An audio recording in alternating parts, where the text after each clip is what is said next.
All right, Shalom. We are the Hebrew Israelites. We come out every week to prophesy the downfall of this wicked kingdom called America, also known as Babylon in the scriptures. All right, also to announce the salvation of the elect of Israel, the children of Israel, and the return of our King, Mashiach, Yahushai. All right, so first we want to give praises to the Most High and His Son. In the Paleo Hebrew, Lashon Kodash. All right, we on? It's on? We on there? Okay. We want to pray. We want to say, Call, Halayim, La, Yahweh, Ba'ashem, Yahushai, Ba'ashem, Ha, Rakah, Kodash, Ma'amah. All right, double honor to the elder apostles of GMS and the elders. Shalom to you, Akim, and Nagwatim, the children that believe in sincerity the truth on the four corners of the earth. Yeah, it's like something below zero, something tonight today, right? It's like, nah, it ain't that bad. High 30s? Yeah, it's like high 30s, man. It ain't that bad. It's like up north. All right, so yeah, man, let's try to get through this lesson. We're going to do a breakdown on Revelations chapter 9. So we try to run through the whole book of Revelation. All right, and do some edification on it. What's that scripture say? Let all things be done for edification. Anybody know that's that? Take your time, though. Now let's start off with 2 Ezra 15. Verse 1. Yeah. All right. It's the book of 2 Ezra, chapter 15, verse 1. Behold, speak thou in the ears of my people the words of prophecy, which I will put in thy mouth, saith the Lord. See that? So that's what we're speaking into the ears of our people. Who is that? The children of Israel. All right? The children of Israel. He says, speak in their ears the words of prophecy. So we want to go into some prophecy of how the scriptures prophesied World War III upon this earth. All right? And World War I, World War II, and World War III. So let's get straight into it without further ado. What was the other precept? You got it? Edification? Oh, yeah. I got it. Yeah, whoever got It's that. 1 Corinthians 14 and 26. Yep. How is it then, brethren, when you come together, every one of you have a psalm, have a doctrine, have a tongue, have a revelation, have an interpretation. Right. Let all things be done unto edifying. Right. And the word edify means to what? To build up. All right. What do you say that we all teach the same thing? Anybody know what it is? All right. So the word edify means to what? To build up. All right. And we build up by what? By Revelation 1 and 3. Okay, we build ourselves up by eating the whole roll and then going out there and teaching our people. All right, and the words build you up. The words make you strong, just like milk would do, just like food or protein would do. It build up your spirit. Go ahead, brother. This is Revelation chapter 1 and verse 3. Blessed is he that readeth, and they that hear the words of this prophecy, and keep those things which are written therein, for the time is at hand. That's right, man. So we got to keep those things that are written in these scriptures because the time is at hand. What time? The time of salvation, the time of judgment, the time of Jacob's trouble. All right, the time where our faith is going to be tested to the highest level, just like Yahushai's faith was tested. All right. So, anybody got another precept? I got the same thing. What's that? You lost the same thing. Yeah, somebody. This is 1 Corinthians 1 and 10. It says, now I beseech you, brethren, by the name of our Lord Yahushua HaMashiach, that ye all speak the same thing. All right. And that there be no divisions among you, but that ye be perfectly joined together in the same mind and in the same judgment. All right, so it's all about having the same mind and the same judgment. And we know that by what? by prophesying. All right, you judge a tree by the fruit that it bears.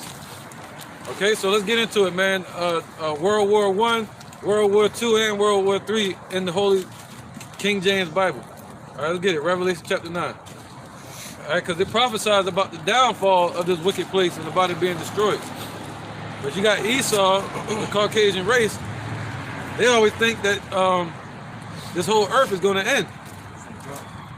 Yep, they always believe that the world is going to end. You see all these movies they have, you know, about the earth being exploding and them going to another planet and causing more wickedness on another earth, on another planet. Yeah. You know what I mean? Or thousands of years later, they're like living on some Star Trek type of vibe, living on spaceships. Man, listen.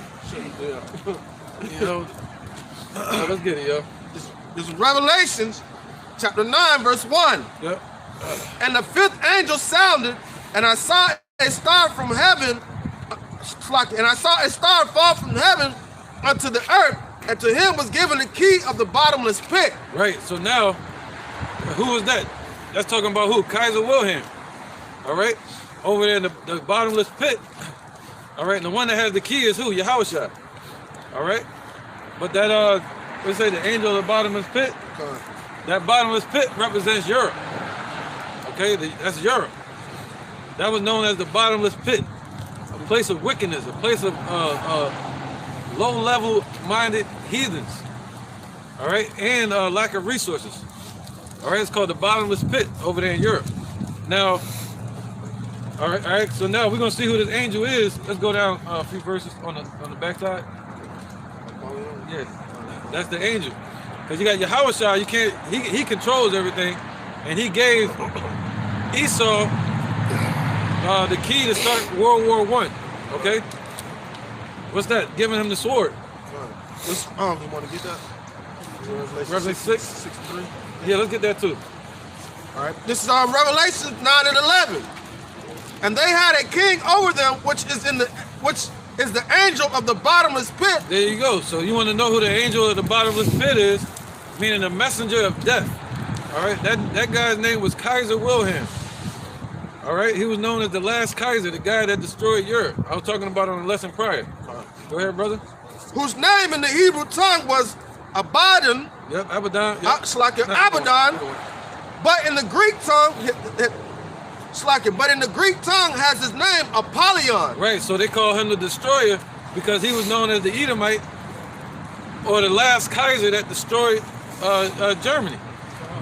All right, he brought war on his own self through his own greed and chasing after power. All right, that covetous spirit brought him into his own demise. Okay, so let's get into that a little bit more. Revelation 1, chapter 9. All right. Revelation 9 and 1. Yep. And the fifth angel sounded, and a star fall from heaven unto the earth, and to him was given the key of the bottomless pit. Yep. And he opened the bottomless pit, and there arose a smoke out of the pit, as the smoke of a great furnace, and the sun and the what is that? In the air? In the air. And the air were darkened by reason of the smoke of the pit. Right. So what's that? Let's talk about a war. All right. What happens when a missile start dropping and people start getting shot? You know, from with cannons and shit. That was talking about all the smoke. Right. You know, it was basically talking about war. All right. You had World War I. That was when World War I is basically the accumulation and the buildup of their technology for war. Because before World War I, they were still, shooting with the damn, what you call it? You load it up? The muskets. And then they went from that to flying planes, you know? Because before that, everybody had to, around the time of World War I, everybody had to chip in and use all their resources that they would use on cars and planes. They had to use that to make military planes with. All right, and they started flying planes. And then from there, they started putting guns on the planes. All right, and dropping bombs from the plane by hand. All right, so let's get into it, man. It's gonna build all the way up to the nuclear age. So where was we at? Verse 3. Okay. All right, Revelation 9 and 3. Yeah, any precepts dealing with like war, you know, let's keep going. I got some in my mind right now. All right, somebody grab it. Isaiah 9 and 5. I got it. All right, bring it out. Not yet on that. Not yet on that. All right. Not yet on that. Yep. Go ahead, brother. Right. This Revelation 9 and 3. And there came out the smoke. It came out of the smoke, locusts upon the earth. Unto them was given power as a scorpion of the earth have power. Right, man. So, where is that? He went up to deceive the nations? To Revelation 20. The Battle of Armageddon? Revelation 20 and... Yeah, right here. 20 and 7. Look at that on deck, just in case. Now, can you read that part again, Babakasha? All right. It's Revelation 9 and 3. And there came out of the smoke locusts upon the earth. Right. So what's those locusts? Go ahead. What? So if you look at the planes back then, when they invaded a certain country, like Germany or anywhere else, you would see them in the air. The planes, you know, with the propeller on the front, and they sound like a bunch of locusts, a swarm of locusts, and they'll fly in formation. All right, but check this out. Were they actual locusts? No. The scriptures speak about what? Parables. Somebody got that? Parables? The Bible written in parables? All right, the Lord speaking in parables. Sheesh. Let's get this real quick. Frozen ass hand, man.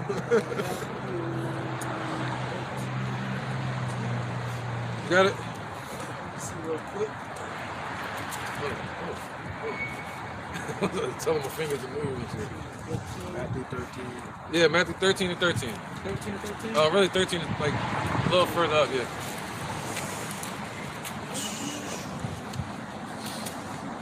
I got it. All right, this is the book of St. Matthew's, chapter 13, and I'm going to start at verse 9. Who have ears, who have ears to hear, let them hear.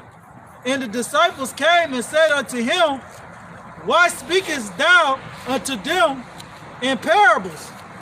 He answered and said unto them, because it is given unto you to know the mystery of the kingdom of heaven, but to them it is not given. All right, man. So the scriptures are written in a parabolic form. All right. So you got people that's seeing all these visions, that's coming up with their own doctrines, saying that the earth gonna be destroyed, or they say they'll say, yeah, man, it's gonna be a war, but it's gonna be like 20 years down the line. You know, they keep pushing it off. But according to the prophecies, you can see these things happening. We see all the signs coming to pass. All right. That was it on that, right? A little bit more. I got indignation. Go ahead, brother. All right, this is the book of Sirach, chapter 39, verse 24. As his ways are plain unto the holy, so are they stumbling blocks unto the wicked. There you go. That's beautiful, man. All right. So his ways are plain, meaning pure for the holy, the ones that are set apart to understand this truth. All right. It's pure to them. It's gonna be simple to us. But what? A stumbling block to the what? The wicked. To the wicked. All right, it's gonna be a stumbling block. They're gonna read the scriptures in the churches, and they're gonna say dragons, and they're gonna start really thinking about Dungeons and Dragons. You know what I'm saying? All right, go ahead, brother. It's 1 Corinthians chapter 2, verse 7. But we speak the wisdom of Yahweh in a mystery, even the hidden wisdom which Yahweh ordained before the world unto our glory, which none of the princes of this world knew, but had they known it, they would not have crucified the Lord of glory. There you go, man. So we speak the word of the Most High, Yahweh B'Shem Yahushua, in a mystery, man. All right, and this is another mystery in Revelation chapter 9.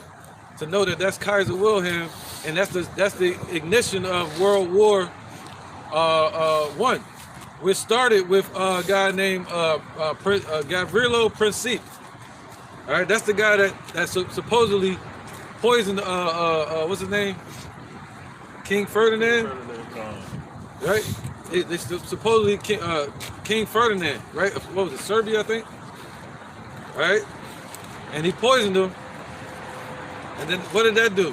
At that same time, you had Kaiser Wilhelm of Germany trying to become king of Prussia and king of Germany, because he was related to the kings of Prussia, all right, through his mother. And he wanted to get that power seat and become king of Prussia and king of Germany. So what did he do? They started, with his brother-in-law, or brothers, he started going back and forth about their navy. They started building up their navies like yachts. So he had a vast navy. And when they killed King Ferdinand and his wife, I think her name was Isabella, when they killed both of them, he was like, oh shit, yeah, we gotta go to war. So he went over there and started going to war against, I think it was Serbia. All right? And next thing you know, that kicked off the World War. All right? And you had Russia get involved, you had Britain get involved, but America was still on the back burner. America didn't get involved till World War II. All right, so now let's keep going with the story. It's Revelation 9:3. Right, so we're talking about the ignition of World War I and the entering in of the nuclear age and the age of Esau really using their blessing, the sword. All right. Revelation 9:3. And there came out of the smoke locusts upon the earth, and upon them was given power, as the scorpions of the earth have power. Right, so where is the scorpion hurt with? Their tail. So that's when they started, what do they call them, red tails? Like the movie? All right, that's what it, Tuskegee Airmen and all that. They started shooting from the back of the plane. They mounted the gun on the back of the plane, and they had a rider in the front of the plane. But they were still riding in the top of the plane. The jets today, they got that dome. You can't even see them in there. Yeah, they couldn't go as high as they can today. That's right. So at that time, you'll see somebody riding past, and they looking right at you in the top of the plane. You know? Go ahead, brother. Verse 4. And it was commanded them that they should not hurt the grass of the earth, neither any green thing, neither any tree, but only those men which have not the seal of Yahweh in their foreheads. Right, and now this goes to our forefathers. All right, like our grandparents. If the Lord didn't anoint them to make it through that war, we wouldn't be here today. All right, so that's what it's talking about. Because our foreparents had to have some type of anointing on them, covered, and mercy for us to be born through them. All right, so let's keep going, man. I want to get something, though. Something came to my mind. Anyway, they'll come back. Let's keep going. Verse 4. And it was commanded them that they should not hurt the grass of the earth, neither any green thing, neither any tree, but only those men which have not the seal of Yahweh in their foreheads. Yep, go ahead. And to them it was given that they should not kill them, but that they should be tormented 5 months. Yep. And their torment was as the torment of a scorpion when he had stricken a man. Striking for man. Striking for man. Right, so like a scorpion, they're striking with their tail, but with a gun off the back of the planes. But now it's going to change. So what we're reading about right here is the transition from the gun on the back of the plane to the gun on both sides of the plane, and then from the missiles being dropped from the plane, and then from them changing that into nuclear missiles. Oh, they also used to, before they made missiles and bombs, they used to drop these little like big ass darts. Yeah, the big giant bombs, right? No, like darts, like darts. Okay. Like needles and stuff like that. They used to drop. They used to drop big ass and darts and needles and shit from the planes. Damn. Yeah, like anvils and all that shit. Yeah, just drop random ass shit. Yeah, man. Yep. So that's what we're reading about. All right, the establishment of a World War III scenario upon this earth. All right. Let's keep going. All right, Revelation 9:5. And to them it was given that they should not kill them, but that they should be tormented 5 months, and their torment was as the torment of a scorpion when he striketh a man. And in those days shall men seek death, and shall not find it, and shall desire to die, and death shall flee from them. Right, because in World War I, they didn't have any anesthesia. You know, they didn't have anything to numb the pain. Right, and you know, who was that? That was Hitler. He had him taking PCP. Yeah. Had him wired up and bugged out. Yep. So, yeah, man. So they desired to die. They couldn't die. They had the legs blown off, arms ripped off, head half blown off, and they had to live through that. And they were performing like right in the midst of the war. They didn't have any like medic camps that they could take them to. They would perform operations right there on the battlefield, man. Yep, drag them under a tent. You know, or wheel them off on them giant wheelbarrows that they made like tanks. And the only thing they could do was like give them like vodka and shit. Yeah, whiskey. Yeah, whiskey. They give them whiskey. He said, yeah, that's all they drink is some whiskey. They'll pour whiskey on the wound and say, hey, take this to the head. Right, because they know whiskey kills bacteria. Right. All right. So, Keep going. Yeah, let's keep going. Verse 6. And in those days shall men seek death, and shall not find it, and shall desire to die, and death shall flee from them. And the shapes of the locusts were like unto horses prepared to battle, Yep. and their heads were like as with crowns like gold, Right. Now, go ahead, you keep reading. and their faces were as the faces of men. Right. So if you look up the German army and you look up the Prussian army, they had golden helmets on. All right, and they would fly in the planes. You just see that golden helmet, and also that's speaking about they had the face of men. So these locusts, meaning these planes, they had people on them. You know, it was men flying these planes. And then they had what would they always draw on the front of the plane? The damn mouth and shit. Yeah, The the teeth? mouth. That's right, man. All right, come on, let's get it. All right. Verse 7. And the shapes of the locusts were like unto horses prepared unto battle, and their heads were crowns like gold, and their faces as the faces of men. Right. And they had hair as the hair of women. Right, this is not talking about the missiles. All right? And if somebody could look, if you can, if you could look up the German infantry hats. World War I, I think it was. The German infantry hats, or either Italian assassins or the Prussian army, the hats. And you should see one with like a pole, and they got hair on it. It's like a wig. All right, they called them I think it was the German infantry for World War I. They wore these big ass helmets with hair came down on them. You know what I'm saying? Like weave. Yeah, if somebody can find it, it's up to y'all, you know, if you can. But keep going? Yeah, read that again? Yeah, you did. All right. Verse 8. And they had hair as the hair of women, and their teeth were as the teeth of lions. There you go. So they had, now at this point, they said that now they had the hair of women and the teeth of lions. So that means the front part of it now was able to shoot. So that's when they advanced the planes from the back of the plane shooting to the whole, to the gunners shoot. There you go, right there. Can you show that to the screen? The water, brother. This is all prophecy right there. Look at the color of the helmet. It look gold. Look at the hat with the hair on it. All right, can you read that again with the hair? All right.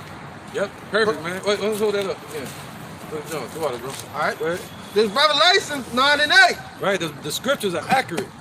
And they had hair as the hair of women, and their teeth were as the teeth of lions. There you go, man. So that's what John the Revelator saw. The water. Revelations 1. Abakusha? Revelation 1? Yeah, 1 and 1. Because this is what John the Revelator saw. He was seeing planes, he was seeing missiles, he was seeing armies with those hats on. Revelation 1. Yeah, so he didn't know what the heck he was seeing. This was a vision in his mind that the Lord showed him. All right? And because of Yahushua, because Yahweh gave us Yahushua, Yahushua was able to open the 7 seals and let us know these things were going to come to pass. All right? We read from the scriptures about when John the Revelator saw this. And he was a so-called black man. Go ahead. This is Revelation chapter 1, verse 1. Yep. The revelation of Yahushua HaMashiach, which Yahweh gave unto him to show unto his servants the things which must shortly come to pass. There you go. All right.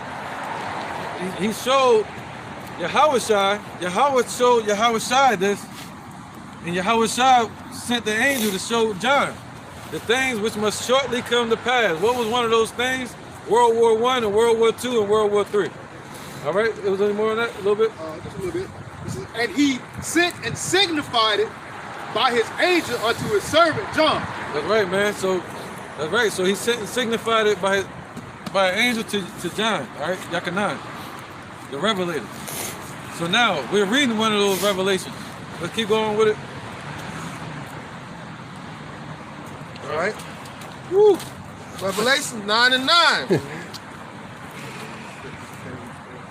Yep.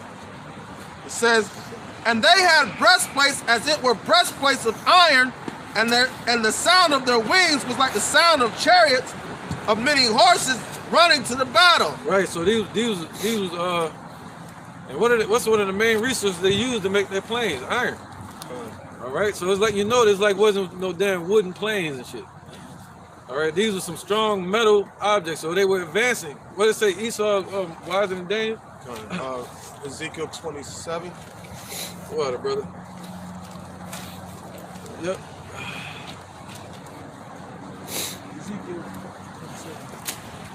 Yeah, take your time, man. I know it's cold, man. Damn, fingers.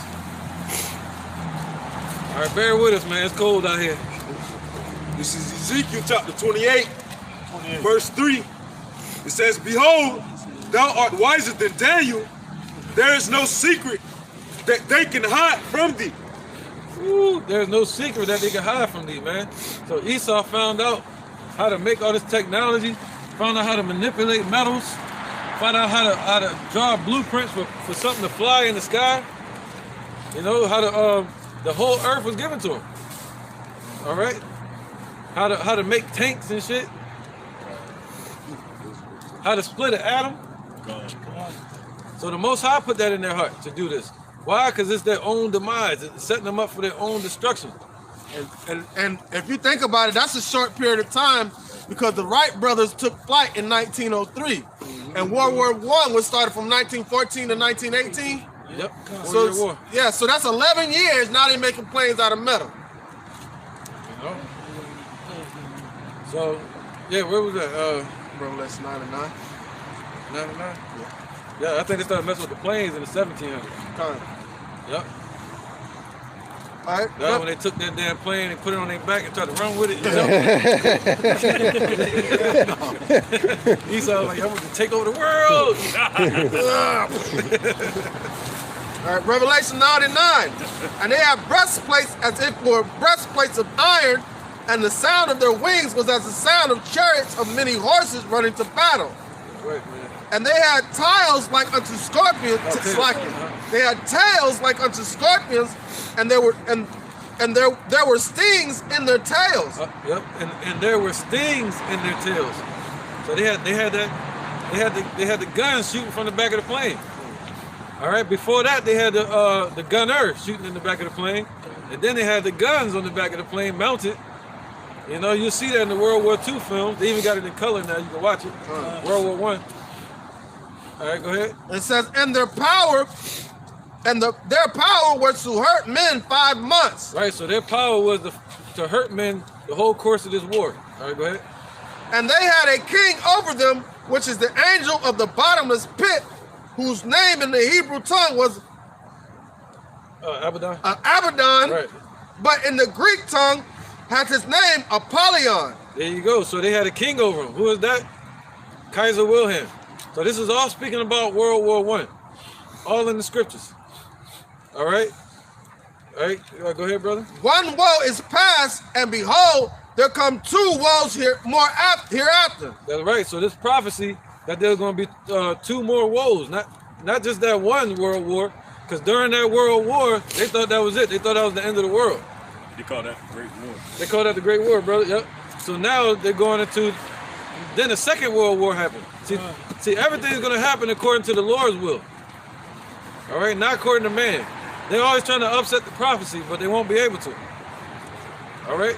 Let's say when the arrow shall be shot to the end of the earth. 16 and 13. Yeah, who should turn it back? What's the plague or something like that? I just went to it earlier. Yeah, come on, man. All right, somebody grab. Yeah, go ahead, bro.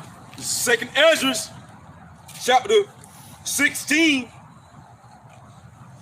verse 13. It says, "For strong is his right hand that bendeth the bow, his arrows that he shooteth are sharp, and shall not miss when they begin to be shot into the ends of the world." Right. What's that? Who can turn back a hungry lion? Lion that is hungry. Same one, right? Yeah, I think it's a little higher up. Yeah, go ahead, brother. The second Ezra chapter 16, and I'm gonna start at verse 5. Yep. It says, "Plagues are sent unto you, and what is he that may drive them away?" There you go, man. So the plagues are sent. The Most High is sending these plagues. And what is he that can drive them away? Esau always trying to stop the plagues from happening. But they can't. You know, they can't because why? They know once these prophecies come to pass, that's their ass. Bar, yeah, I guess. They're going into slavery. You know, they know that's it. All right? And they know that the prophet spoke this 2,000 years ago. Even before that, during the times of Isaiah, so many in Jeremiah. Whew, that's crazy, man. The Lord did speak these things from the beginning. All right? Revelations 8 and 13. Okay? So go ahead, brother. Keep reading this one. Revelations 9 and 13. And the sixth angel sounded, and I heard a voice from the four horses of the golden altar, which is before Yahweh, saying to the sixth angel, which had the trumpet, loose the four angels which are bound in the great river Euphrates. Right, so right now, what's that talking about? A war over there in the middle, what they call the Middle East. All right? And even, what you said, the river Euphrates is going to be dried up. All right? That's Israel draining the damn water from over there, which is opening a way for the Kurds to come through and fight a war. All right? So that's prophecy. But now, right here in Revelation 9, that's really talking about who? The four horsemen and the other three. Who was that? China, Russia, and somebody else, man. All right, somebody want to get it? The four horsemen of World War II. All right, and it's talking about when they went over into the Middle East and started what? Separating all those nations. All right? No, not yet. No, I just need this for here. They got that. Okay. Want me to keep going? Yeah. Okay. All right. Revelations 9 and 14. Right. So this is talking about when they went over to the Middle East, started breaking up all that, you know, all the, cause before Esau started going into the Middle East, all those Arab nations, they were all at peace with each other. But then Russia went over there, started taking people. America started taking their people. They started dividing that whole area up for resources, all right? Preparing for the War of Armageddon and World War II. All right, go ahead, bro. All right. Verse 14, saying to the six angels which had the trumpet, loose the four angels which are bound in the great river Euphrates. And the four angels were loose, which were prepared for an hour and a day and a month and a year for to slay the third part of men. Right, because the angels, the Lord has the angels set up to bring to pass the prophecies. What's that? Wisdom of Solomon, chapter 4.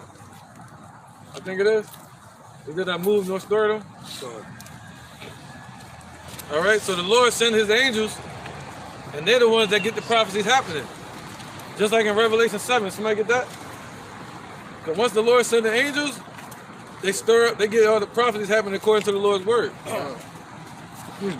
Something to look for. Go ahead, brother. This is 2nd Esdras, chapter 4, verse 37. It says, by measure has he measured the time, and by number hath he numbered the time, and he doth not move nor stir them until the said measure be fulfilled. There you go. So now the Lord is stirring things up. All right? He's the one stirring things up. What's that? The Lord of the hosts, muster the host of the battle. I think it's a Revelation. The spirit of the Medes. Go ahead, brother. It's the book of Revelation, chapter 6 and verse 14. The second woe is past, and behold, the third woe cometh quickly. Yep. So, we ain't get to that yet. But what was the other one I asked for? Stir the Medes. Must like the host of the battle for the is that 20 again? Yep. Oh, Revelation 7. Yep. It's Revelations, chapter 7, verse 1. It says, and after these things I saw four angels standing on the four corners of the earth, holding the four winds of the earth. Right, so the winds represent what? The missiles, the destruction. All right? that the wind should not blow on the earth, nor on the sea, nor on any tree. Right. And I saw another angel ascending from the east, having the seal of the living power. And he cried with a loud voice to the 4 angels, to whom it was given to hurt the earth and the sea, saying, hurt not the earth, neither the sea, nor the trees, till we have sealed the servants of our power in their forehead. Right, 2 Timothy 2:19. All right, so that's where everything's being held back, for the servants of the Lord to be sealed. Okay? So can't nothing happen on this earth unless the Lord gives the green light. All right, go ahead, brother. All right, this is the book of 2 Timothy, Psalms 50:3. chapter 2, verse 19. Nevertheless, the foundation of Yahweh standeth sure, having the seal. Having what? Having the seal. Yeah, having this seal. Right, this is the seal. Go ahead. The Lord knoweth them that are his. There you go, man. All right, go ahead. And let everyone that nameth the name of Mashiach depart from iniquity. There you go. Ooh. All right, so it's about his name. That's part of the seal. Okay, you can't be sealed, IUIC, without the name of the Lord, Yahweh Shai. And you can't depart from iniquity without his name, without believing him. Both of y'all, either one. Go ahead, brother. This is the book of Psalms, chapter 50, verse 3. Our power shall come and shall not keep silence. A fire shall devour before him, and it shall be very tempestuous round about him. All right. That was one called. Oh, what I asked for? Psalms 53. Yeah, read it again. Oh, that fire, yeah. That's the wind. Psalms 50:3. Yep. Our power shall come and shall not keep silence. You got the wind. A fire shall devour before him, and it shall be very tempestuous round about him. There you go. So that fire gonna be what? Very tempestuous. That's that tempestuous fire. All right. Anything else on that? That was it. All right. Let's get 2nd Ezra 13 and 37. Get a couple precepts real quick. All right. Because yeah, man, the Lord sent his angels and they started pushing humanity towards the Lord's prophecies, man, with World War I and World War II, so we can enter into this nuclear age. And they can get Esau out of this. You say 37? Yep, in Revelation 17, 20, 20. This is 2nd Ezra chapter 13, 37. verse 37.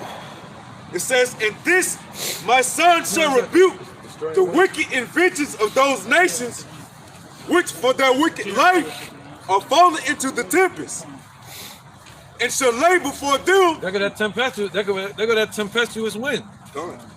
All right, they falling into the tempest. Even 2/3 of our people. Go ahead. Verse 38. And shall lay before them their evil thoughts and the torments wherewith they shall begin to be tormented, which are light unto a flame, and he shall destroy them without labor by the law, which is like unto fire. That's right, man. All right, let's get that Jeremiah real quick. All right, this is Jeremiah 51:1. Right, because the angels have been holding back the winds. They was holding back the process of World War III kicking off. They were holding back the process of the nuclear missiles being established at the time. All right, until 1914, and then all the way till the Second World War and then the Third World War. This is Jeremiah 51:1. It says, thus saith the Lord, Yahweh Bashem Yahushua. It says, behold, I will raise up against Babylon and against them that dwell in the midst of them that rise up against me, a destroying wind. There you go. All right, that's that destroying wind. Anything else on it? Come on, it says, and it will send unto Babylon fanners that shall fan her. Right, so all these nations gonna help to what? Destroy America. Right? America is basically Babylon in the scriptures. That's what the end goal is. All of this stuff is moving towards the destruction of Babylon and the downfall of Esau. All right. And no, that was it. I think that's it. Go ahead, brother. All right, it's the book of Matthew, It's a lot on that, but still, you know. Book of Matthew chapter 10 verse 34. Think not that I come to send peace on earth. I come not to send peace, but a sword. Right, so yep, the Lord is not showing up to hand out flowers. All right, he said what? He said, what will I if it already be kindled? All right, so the Lord is kindled that fire. The Lord has sent the angels to start the fire, man, to get the ball rolling. And it's moving quick according to his time. What's that? The Lord is not slack concerning his promise. I think that's in Peter. Getting there. Getting close to the vicinity. Yeah, go ahead, brother. It's Jeremiah 50 and 24. I have laid a snare for thee, and thou art also taken, O Babylon, and thou wast not aware. Thou art found and also caught, because thou hast striven against the Lord. Right, well, you know, it's that, go to ditch, dig it there in. Hey, keep going on that. Yep, it's on there, isn't it? Verse 25. Right, so that snare those missiles. All right, so the Lord, hold on, let me wait for this, see?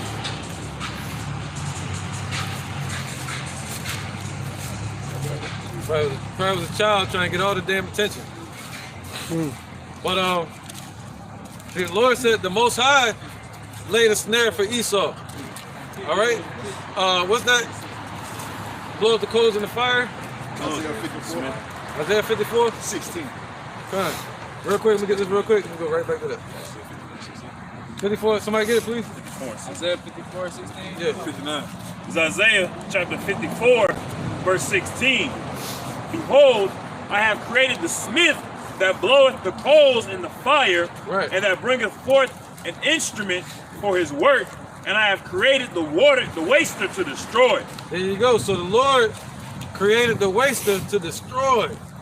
All right. So He created the smiths, the generals, put it in their heart to fulfill His will, and they created the waster, the missiles, the Icbm missile. They split an atom. They entered something called the nuclear age with World War II. All right. 'Cause when it goes later on in Revelation 9, it starts transitioning into World War II. Just, I was going to say that Esau, his name means wasted away is he. Yeah, that's right. So yeah, it ain't just about color. They're gonna be wasted away in the kingdom. Right? Hey, go away like his own dope. Yeah, they're gonna go away like their own dumb. That's right, man. So let's go with these precepts real quick. Good job first. All right, this is Proverbs 26 and 27.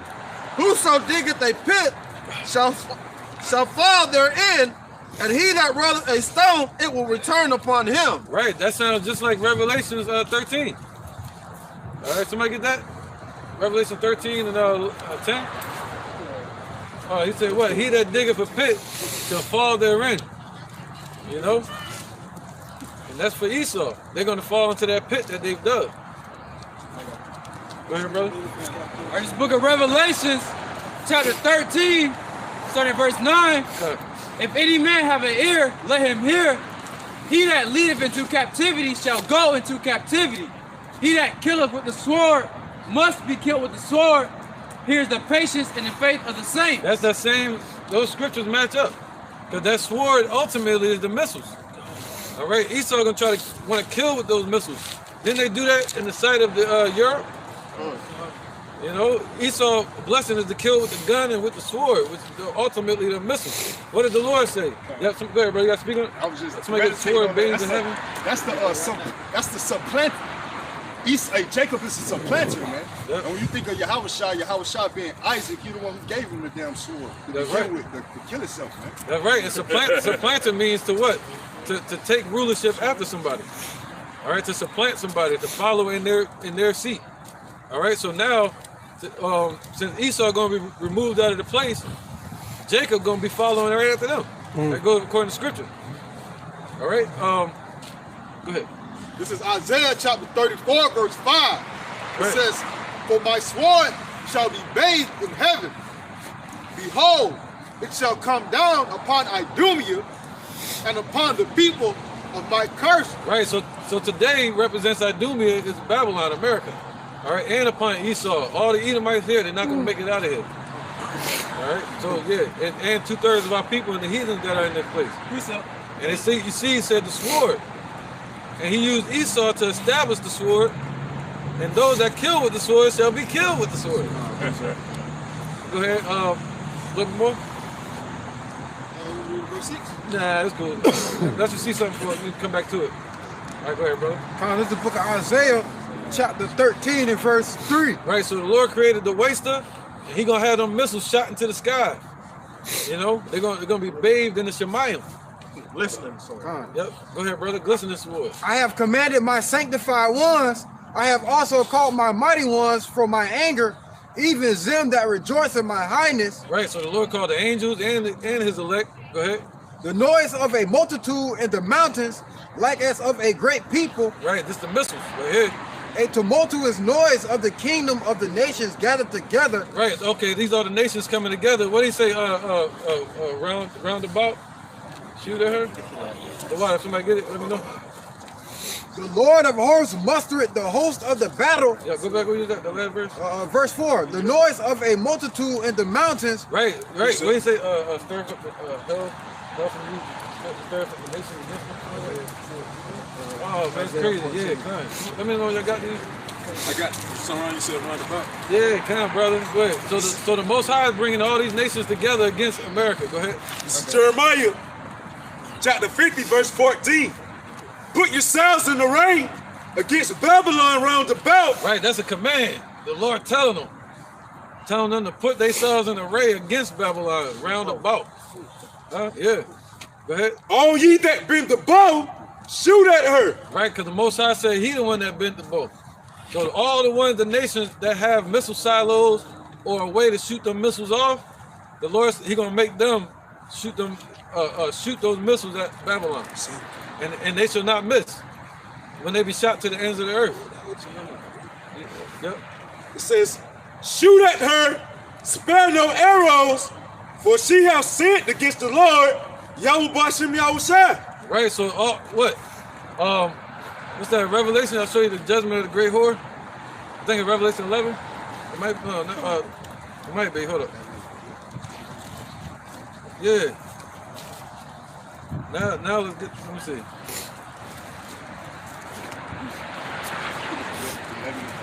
$14?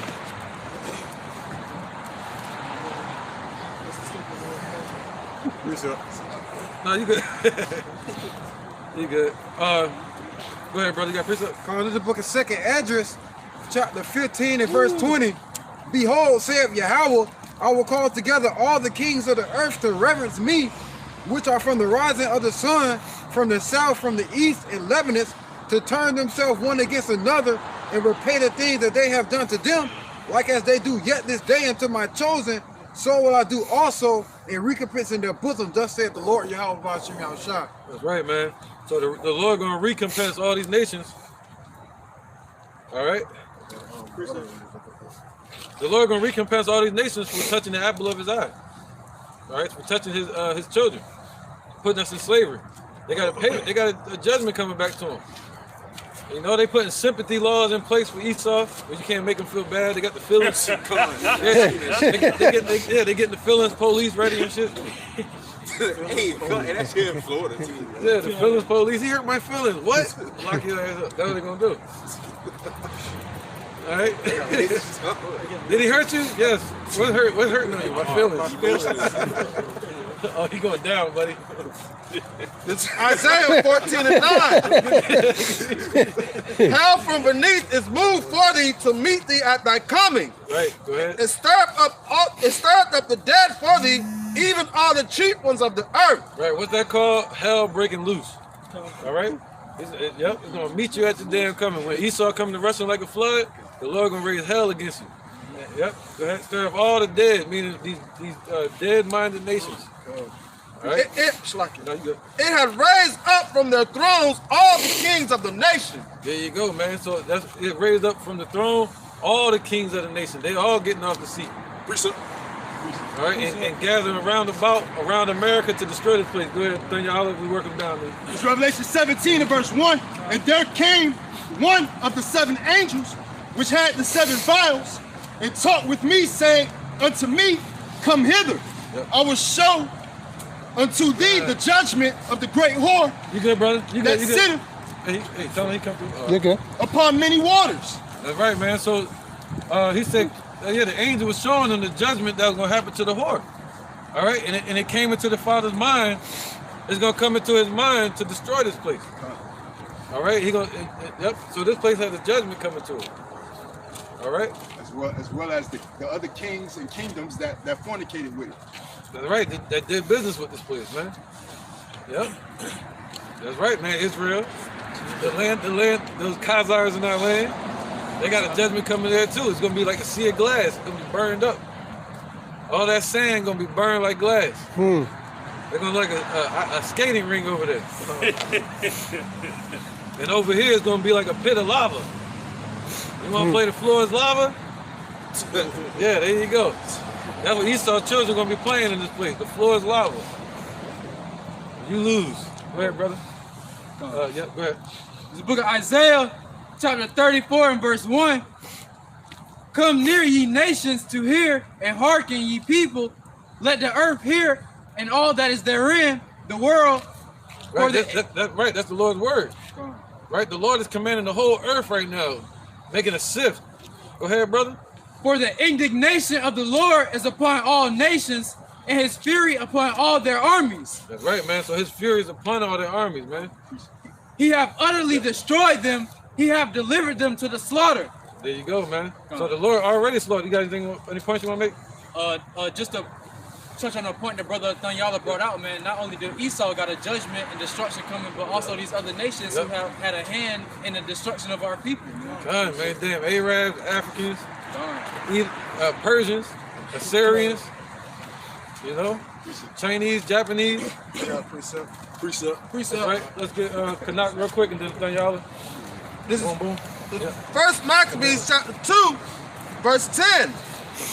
What nation had not had a part in her kingdom and gotten of her spoil? Right, what nation? The Lord gave everybody a chance to rule, to kick us around like a damn soccer ball. They're like a can, kicking us down the road. And all these nations had a hand in kicking our ass. Like a Wu-Tang video, the stomping the shit out of us. I just seen a video. I saw a video of these American basketball players. I believe they was getting off in China. Everybody in China, they was just shouting at the bus the N-word. They was, you know what I'm saying, saying the N-word. Yeah, well, they know damn well they worship the hell out of us, man. You know, when they see us over there, they be like, "Oh my goodness, look at his skin. Look how strong he is. Look at his hair." You know, go ahead, brother. I had to do the Dougie on that one. Go ahead, John. This is Isaiah chapter 34, just to back up what the brother Thanyala and the brother Gabar was saying about how these other nations have had a hand in oppressing our people. Come on, brother. And the Lord is going to deal with these other nations. This is Isaiah 34 and 2. For the indignation of the Lord Yahweh is upon all nations, and his fury upon their armies. He hath utterly destroyed them. He hath delivered them to the slaughter. So the Lord's indignation is upon all these other nations because of what they have done to our people. The Lord is going to destroy these other nations and their armies as well, because you know they're going to all be fighting amongst each other, and they're going to try to fight Yahushua when he comes. And the Lord has delivered them to the slaughter. Right. They set up to be wiped out. Yep. And no nation did us worse than Esau did. You know. Right. That's why the Lord says shame is going to cover Esau. They disrespected the scriptures, sought to paint the likeness of their images, set it up. They wanted to do away with us as a nation. Go ahead. It's Hebrews chapter 12, verse 16. Right, they try to set themselves up as God. Lest there be any fornicator or profane person as Esau, who for one morsel of meat sold his birthright. Right, so ain't nobody worse than Esau. The Lord got a judgment on all these nations, but what he said, Obadiah 1, somebody get that? This is the first verse. Right. This is Obadiah chapter 1, verse 1.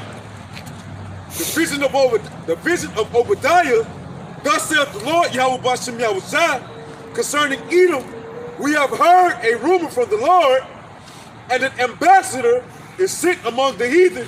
There you go. Arise ye, and let us rise up against her in battle. There you go. So we rising up, and the Lord is raising up all these nations against Edom in battle. Appreciate All right. Go ahead. I'll recover real quick. Joel, chapter 3, verse 9, proclaim ye this among the Gentiles, prepare war, wake up the mighty men, let all the men of war draw near, let them come up, beat your plowshares into swords, and your pruning hooks into spears. Right. So what's that? That's spending all their money that they would spend on their building up their agriculture. Right. I think I'm saying it right. The agriculture. Right. They would what?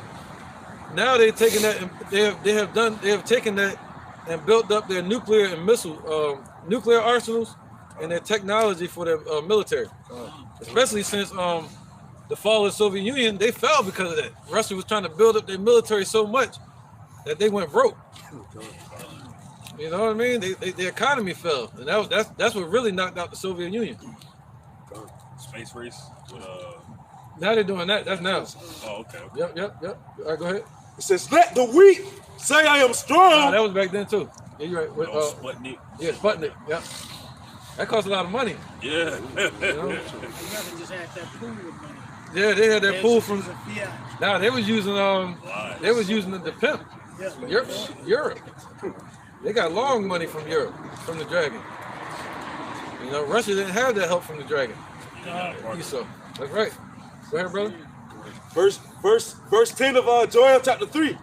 It says, beat your plowshares. I read that one. Verse 11. It says, assemble yourselves and come all ye heathen and gather yourselves together round about thither, because they mighty ones to come down, O Lord. Right, so now he said what? Gather them all around, round about. All right, just like the brother was reading earlier. All right, and we're going to finish in a minute. That was it? All right. It says, verse 12, let the heathen be wicked and come up to the valley of Jehoshaphat, for there will I sit to judge all the heathen round about. Right, so that's going to be over there in the valley of Kidron, over there called the valley of Jehoshaphat. All right, and that's where they're going to have this war at, back where they had the first battle of Megiddo. All right, this is going to be called the Battle of Armageddon. Armageddon, which means the gathering of troops. So all their armies are they not over there in the Middle East, fighting over those land proxy wars? All right, so it's going to start with a proxy war, and it's going to turn into a hot war. You know? All right, that's the climax of a war, World War III. The precept? The proxy war on Ukraine. That's right, that's a proxy war. Yeah. But after a while, they ain't going to be able to hide the proxy. They're going to have to go Yosemite Sam. Straight up gun for gun. All right, this is the book of Ecclesiastes, chapter 9, verse 12. Yep, after this, we get back to Revelation. It's just going back on the snares of the people, man. It's going to be an evil time for those people. It says, for man also knows not his time, as the fishes that are taken in the evil net, and as the birds that are caught in the snare, so are the sons of men snared in the evil time, when they follow suddenly upon them. And that is what is getting ready to come, the unawares, all right? The people that's not paying attention to these prophecies, we are living in the spirit of prophecy right now, man. That's right, now, man. People not hearkening to the words of Yahweh Shah. That's right. Yep. Mainly Esau, being the topic of this lesson. All right. That pride have deceived him, man. Deceived them, man. They have built all these missiles and everything, and it's gonna fall down upon their own people. Destroy their own people. He said, prepare slaughter for their children. And this is the slaughter that's prepared. All right, he said the missile's not going to spare old or young. It's going to chop them. Somebody knows that? Ezekiel 9:4. The water, bro. Yep, go ahead. This will dash them to pieces. Go ahead, hey, you got some, anybody else can tell you, you know what I mean?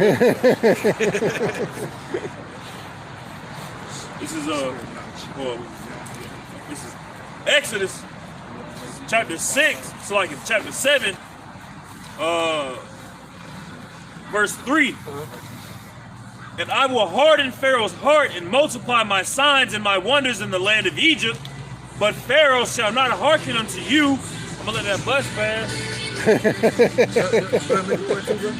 But Pharaoh shall not hearken unto you, that I may lay my hand upon Egypt and bring forth mine armies and my people, the children of Israel, out of the land of Egypt by great judgments. That's the whole reason Yahushua is gathering these nations and putting it into their heart to want to go to war, to build up these technologies, so that way they can destroy America, so that way America can ultimately destroy itself.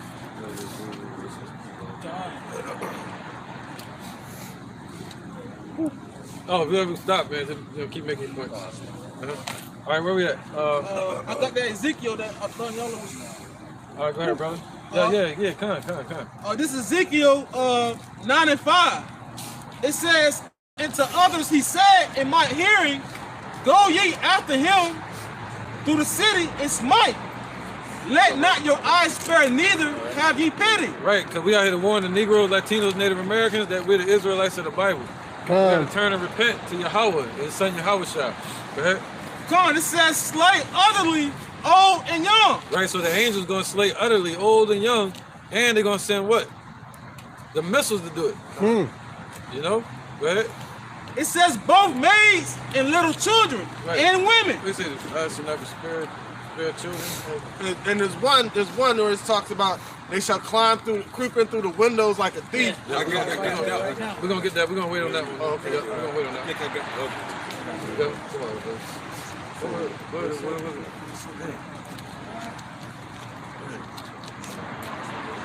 There you go. Yeah. This is that. You should bring that one out. You should talk through the window. No, not yet. We're gonna bring that out in a minute. We're gonna keep going with Revelation 9. Go ahead. It's Psalms 137 and 7. Remember, O Lord, the children of Edom in the day of Jerusalem. You said, raise it, even to the foundation thereof. Right, 70 AD. Actually, that really goes back to 586. Because they were right there saying that. Yeah. They were saying that while the Babylonians, which were Assyrians, Nebuchadnezzar, was taking us into captivity. They were right there like, burn it down. And Nebuchadnezzar was like, oh yeah? Hey, Esau, honey, I'm going to give you the torch, you burn it. And Esau was right there like, yo, burn it down, burn their temple down. And they broke their treaty with us. They had a peace treaty with us, and they broke that treaty just to try to take advantage of us when we were being taken into captivity by Nebuchadnezzar. And they said, raise it, which means bring it down to the ground, destroy it. Yep. O Babylon, O daughter of Babylon, who art to be destroyed, happy shall he be that rewardeth thee as thou hast served us. There you go. Happy shall he be that taketh and dasheth thy little ones against the stone. Right, so that's going to be the elect in the kingdom. They're going to dash their little ones, dash these little ones, right? Dash them, their children, and their children's children ahead with a stone. Because in the book of Job, all right, the back going up in the book of Job, it says that's the portion of a wicked man. All right, that if he have seed, if he was to have children, it's for the sword ultimately. Oh, that's right, man. That's right. Go ahead. Let's keep going, brother. Who got it? Real quick. This is the book of Isaiah, chapter 13 and verse 17. Behold, I will stir up the Medes against them. Right, today the modern day Medes represent the Russians, all right? And the Chinese are the Moabites of the Bible, and the Japanese are the Ammonites. They go into slavery. Khan. Verse 17. Behold, I will stir up the Medes against them, which shall not regard silver, as for gold, they shall not delight in it. Their bows also shall dash the young men to pieces. Right, their bows, man, their missiles. Gonna dash the young men to pieces, man. Go ahead. And they shall have no pity on the fruit of the womb. There you go. They're not gonna have any pity on the children. You know, you would think. Look at what Esau, the American Edomites, have done, which they've proven according to the recent interviews. They said African Americans get the vote just like Americans. Made a separation showing who the true Americans are, Edomites. But look at what the Americans did. What the Lord said, He's gonna send far off the Northern Army. The Northern Army represents America, and they've been over there in the Middle East causing all hell, man. Destroying cities, destroying children. Look what they did to our people in America, over here on their own soil. They built this place off of bloodshed. They tortured our children. You know, look what they did with, you know, to hell with them, but still, Mumia Abu Jamal. All right, the Black Panther up in Philadelphia, they bombed that whole block and laughing, made a video laughing when they blew it up with children in it. Look at the Oklahoma bomber. Look at September 11th. Look at what they're doing now with what they're doing. You know, the depopulation plan. They're not sparing children. So you think the Lord gonna spare their children? Hell no. Those children gonna grow up to be twice the devil their parents were. Look at the racism that's still in this place from the founding fathers of this place. Look at the Trail of Tears. See that? They got a trail. It should be called the Trail of Bloodshed. And they always like to say that they're not racist, but they don't have to show their racism anymore because there's a system that's set up to where that their form of racism that they established a system with, they don't have to express their racism anymore because the system does it for them. Right, man. So yeah, we would say all Edomites are racist because they thrive and they still deal with this system that was set up against us on purpose. Right. So anybody that wants to be a part of this, you're a part of their agenda also. 2/3 of our people. Right, man. That's right. All they got to do is call their shooters 911. They're gonna handle it. Yep. Precepts. It's the book of Revelation 11:18. And the nation were angry, and thy wrath is come, and the time of the death, that they should be judged. Right. That, Yep. The wrath has come, meaning this is after World War III. All right. And that's the wrath of the Lord. And the time of the dead, meaning these heathens, well, the wicked, that they should be judged. Go ahead. and that thou shouldest give reward unto the servant the prophet. Right. All right. So the servants of prophets gonna get their reward for doing this work. All right. After the missiles hit. And to the same, and that fear the name, small and great, and shall thus destroy them which destroy the earth. Here and there. All right. Shall destroy them which destroy the earth, man, which is Esau. All right, he made the whole world a wilderness, man. You know, he's a diabolical demon. According to Job 9:24, the earth was given into the hand of the wicked. You know, so only he who let is gonna let till he be taken out of the way. You know, roughly paraphrasing. You know, that's the Most High sending his son to take this, to uproot this devil. They're gonna be taken out of the way, man. All right. He said, Jacob gonna take them and bring them to that place. But how we gonna do that without Yahushua? Yahushua the one's gonna do it. Yahushua gonna take them. All right. Yeah, go ahead, brother. I'm gonna get back to Revelation 9 right after that. This is the book of 2 Peter, chapter 3. I'm gonna start at verse 9. The Lord is not slack concerning his promise, as some man count slackness, but is long suffering to usward, not willing that any should perish, but that all should come to repentance. Right. Is he looking for everybody? No. He's looking for the elect of Israel. All right. What the hell going on out here right now? He's sparking right there. All right. Yeah, we might have to move, man. I ain't trying to deal with this shit, yeah. I ain't trying to deal with this today, man. On both sides, the devil mad as shit. He mad as shit. They over there talking about some World War III. But the day of the Lord will come as a thief in the night. In that, indeed, which the heavens shall pass away with a great noise, and the elements shall melt with fervent heat. Right, so this rulership is going to pass away with a great noise, and the elements that they built in this place, everything that they built is going to be thrown down. It's going to melt with fervent heat. And some of those elements are Jakes. Some of those elements are these heathens. All right, go ahead. The earth also. You even got a 2/3 Jake name element. He was in the truth before, but yeah, now he's just an element. Made for destruction. That's right. The earth also and the works that are therein shall be burnt up. Seeing then that all these things shall be dissolved, what matter of person ought ye to be in all holy conversation and godliness? There you go, man. So what person are we to be in all our conversation and all our actions, right? I'm gonna say let's move, man. Maybe go over there, over here. So we got the wind out our back. I think the wind will be out our back over here. All right? Yeah? Yeah, hold your precepts though. We're just about to dig in. All right. All right, yeah. We're gonna move over here, so we're gonna carry the camera. Y'all can walk with us, man. All right? Just bear with us. Grab you some popcorn, grab you something to drink or something like that.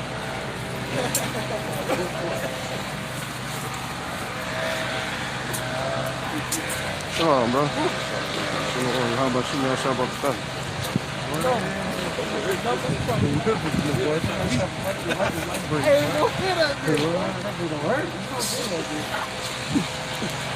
All I feel is like They handed the baton off.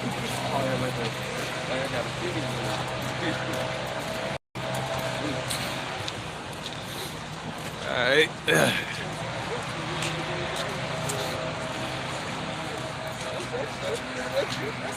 Yeah, trying to get away from this damn loud ass noise over there.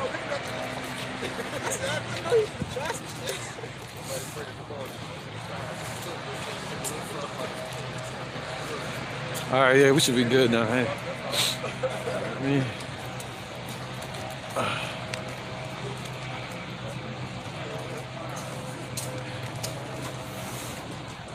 Whew.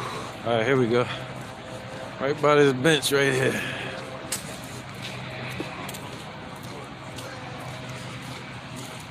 All right, here we go. This is cool right here, I think. Go further? Yeah, it's still Still a lot of shit, right? Still a lot of shit. Hey, where we was at?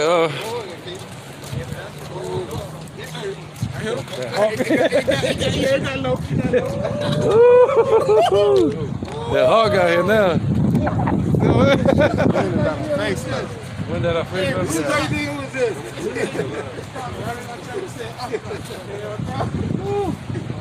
well, they're gonna come down here. Look. I'm gonna take it down just a little bit. Yeah. All right, what about right here, man?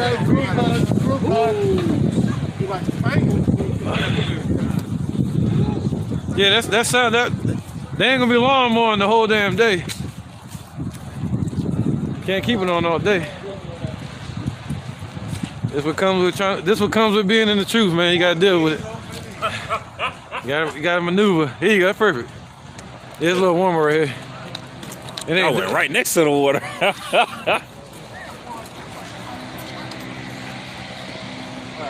They're gonna be right here? Okay. Woo! A little flight in the winter, they gonna go through.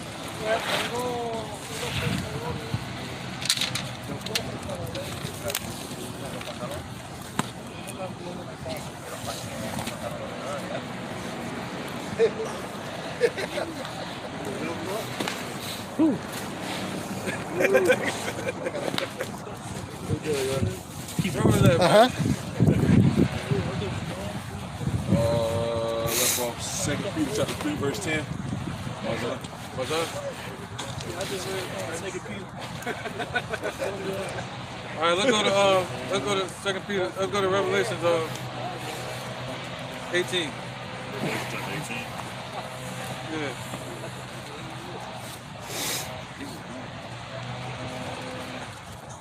Revelation 18 and what? Revelations no, I think it's 8, my bad. Revelation 8. And 13. 8, 13. Yeah. It's Revelation chapter 8, verse 13. And I beheld and heard an angel flying through the midst of heaven, saying with a loud voice, Woe, woe, woe to the inhabitants of the earth, by reason of the other voices of the trumpet, the 3 angels which are yet to sound. There you go, man. So the Bible clearly speaks about World War III. All right, 3 world wars. Woe, woe, woe. And woe just means what? Destruction. All right, what comes with war? Destruction. All right, and we're in that time for war. All right, so we were reading Revelation 9 about World War I, and then it transitions into World War II. Let's go back to it. Yeah, go ahead, brother. Let's get that. Yep, go ahead and get it quick as you can. Revelations chapter 9, verse 15. Right, Revelation 20 and 7. 20 and 7. And the 4 angels were loose, which were prepared for an hour, and a day, and a month, and a year, for to slay the third part of men. All right, go ahead. And the number of the army of the horsemen were 200,000, and I heard the number of them. Right. The third part of men is who? The wicked. All right, go ahead. And I heard the number. No, go ahead, bro. No, I'm saying, go ahead. And the number of the army of the horsemen were 200,000, and I heard the number of them. Right, so he heard the number. See, the Lord let John know the number of the missiles, like being precise with it. Give him precise details. That's how much he loved Yahushua, that Yahushua was able to tell John details, man. He said, if it were not so, I would have told you. All right? So he said, what? 200 million missiles are going to hit this place. He heard the number of the missiles. All right? He said, the sword is going to be bathed in heaven, so they're going to be shot off. It's going to be like a mighty army that's being shot towards this place. Yep, now we're getting into it. All right? Let's get that, yep. 20 and 7. That's right. This is Revelations 20 and 7. It says, and when the 1,000 years are expired, Satan shall be loosed out of his prison. Right, so Esau was loosed out of their bondage. See, the Lord cast a chain upon Esau called the Byzantine Empire. All right, with the Severus dynasty, Septimius Severus. It's, ever since the 1st century AD. All right, going into the 2nd century, 3rd century, all the way up to the 4th century, where you had the fall of the Western Roman Empire. And then that Roman Empire, revised Roman Empire, rose back up. Esau, it was called what? The Renaissance, or the time of the Ottoman Turks, 1266 AD. All right, they came out of Europe, and they went into Turkey, called Istanbul, tried to take it back. That's why you have a lot of the Ottoman Turks over there today, which are Edomites. All right, so keep going. Verse 8, it says, it shall go out to deceive the nations which are in the four quarters of the earth. Right, so Esau's going to go out. Let me get this, brother. Huh? Yeah, I know we both got an issue. So, he said what? So go out to deceive the nations. So they're the ones that financed World War I, World War II, and World War III. All right? And the Vietnam War. They kicked off all those wars, man. They brought wars upon the earth, playing both sides and investing in the winning. All right, just like with Napoleon. Okay, all right. Yeah, I'm good. Come on. Go ahead, keep going. So they're going out to deceive these nations, man. Got Russia going against America. You know, China going against America. All right, go ahead. Go on, it says Gog and Magog together to battle. Right, because that's the whole beef. The beef is between Western Europe and Eastern Europe. Again, it's called the Iron Curtain. All right, that great divide over there in Europe. So the western side of Europe is trying to control and take over the eastern side of Europe, which is Russia. It says the number of whom is as the sand of the sea. All right, there you go. All right, so that was it, right? So where we at now? Revelation 9? Yep. All right, because he said what? He heard the number of them, and it was 200 million missiles. 200 million. Revelation 9 and 17. And thus I saw the horses in the Joel vision. 2? Huh? You got it? Right after this. And thus I saw the horses in the vision, and them that sat on them, having breastplates of fire, and of, what is it? Adjacent. Adjacent and brimstone, and the heads of the horses were as the heads of lions. And Right. We got to slow down. Let's start from the, let's break it down in detail. All right. Revelations 9 and 17. Right. And thus I saw the horses in the vision. Right, let's get this real quick, right? There's like horses to the battle, right? So he saw the horses in the vision, right? So John saw this. Let's go ahead and get it. You want to start from the top of it? Yeah, start from the top. All right. Where the horses part? Go to the horse part? Yeah, then we're going to go back to the top. This is Joel chapter 2, verse 4. It says, the appearance of them is as the appearance of horses, and as horsemen, so shall they run. There you go, man. And as horsemen, so shall they run, meaning in order. They're going to be ordered like AI technology, being controlling the horses where it's going.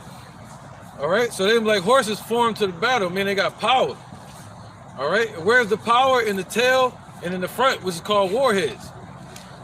Which is going to be 200 million really warheads, all right, and missiles. Go ahead, brother. Some say it's going to be missiles. Some say it's going to be warheads. Yeah, back there. All right. We might go back to that. All right, verse 17. Revelation 9 and 17. And thus I saw the horses in the vision, and them that sat on them, having breastplates of fire and of adjacent and brimstone. And the heads of the horses were as the heads of lions.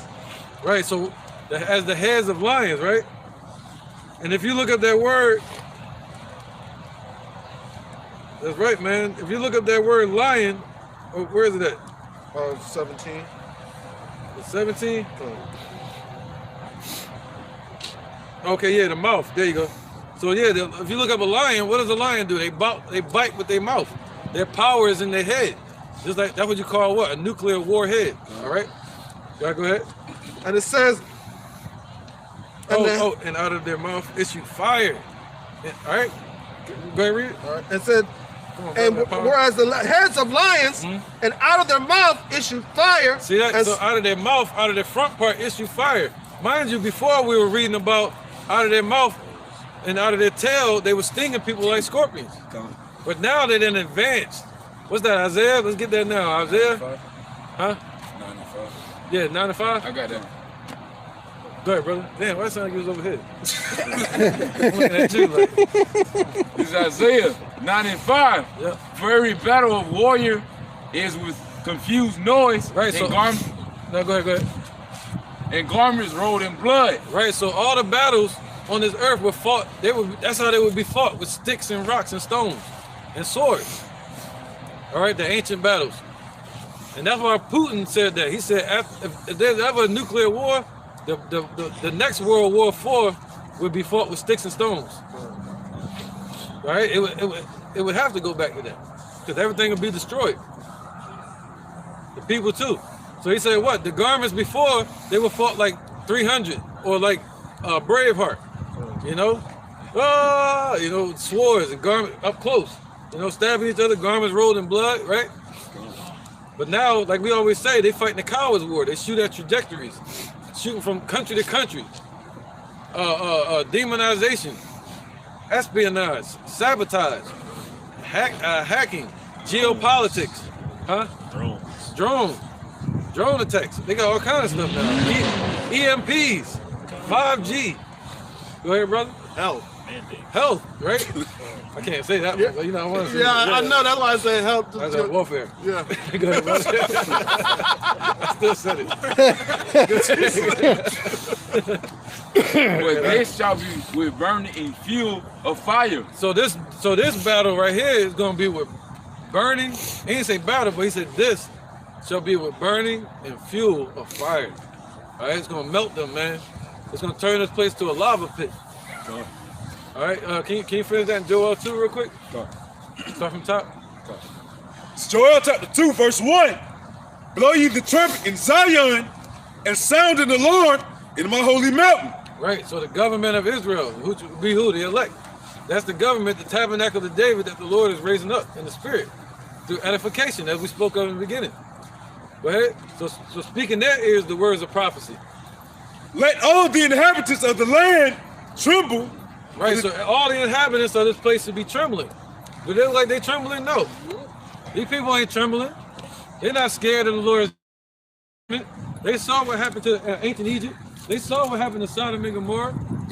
They saw what happened in World War I, World War II, Hiroshima, Nagasaki. Bet did that ring a bell? Go ahead. Yeah, they should be trembling right now.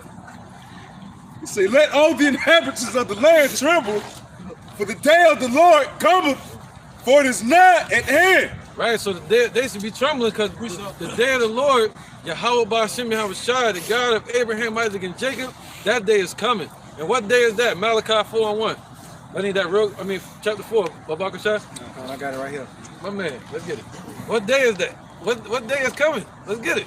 This is the book of Malachi, chapter 4, verse 1. Right, burning. For behold, the day cometh that shall burn as an oven. Come on. And all the proud, yea, and all that do wickedly shall be stubble. There you go. And the day cometh that shall burn them up, said the Lord of hosts, that it shall leave them neither root nor branch. Right, so they're going to burn them up, and it's going to leave them neither root nor branch. So that day is coming, man. All right? So they should be trembling about that, but they're not. All right? They can judge the weather, but they can't judge the times. All right? Go ahead, brother. You said that too. Go ahead. My bad, brother. Real quick.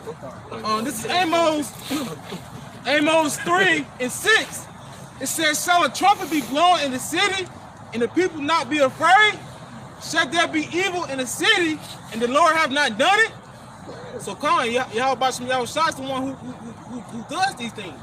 He said he killeth and he maketh alive. You know, and he's the one who created everything, man. Right,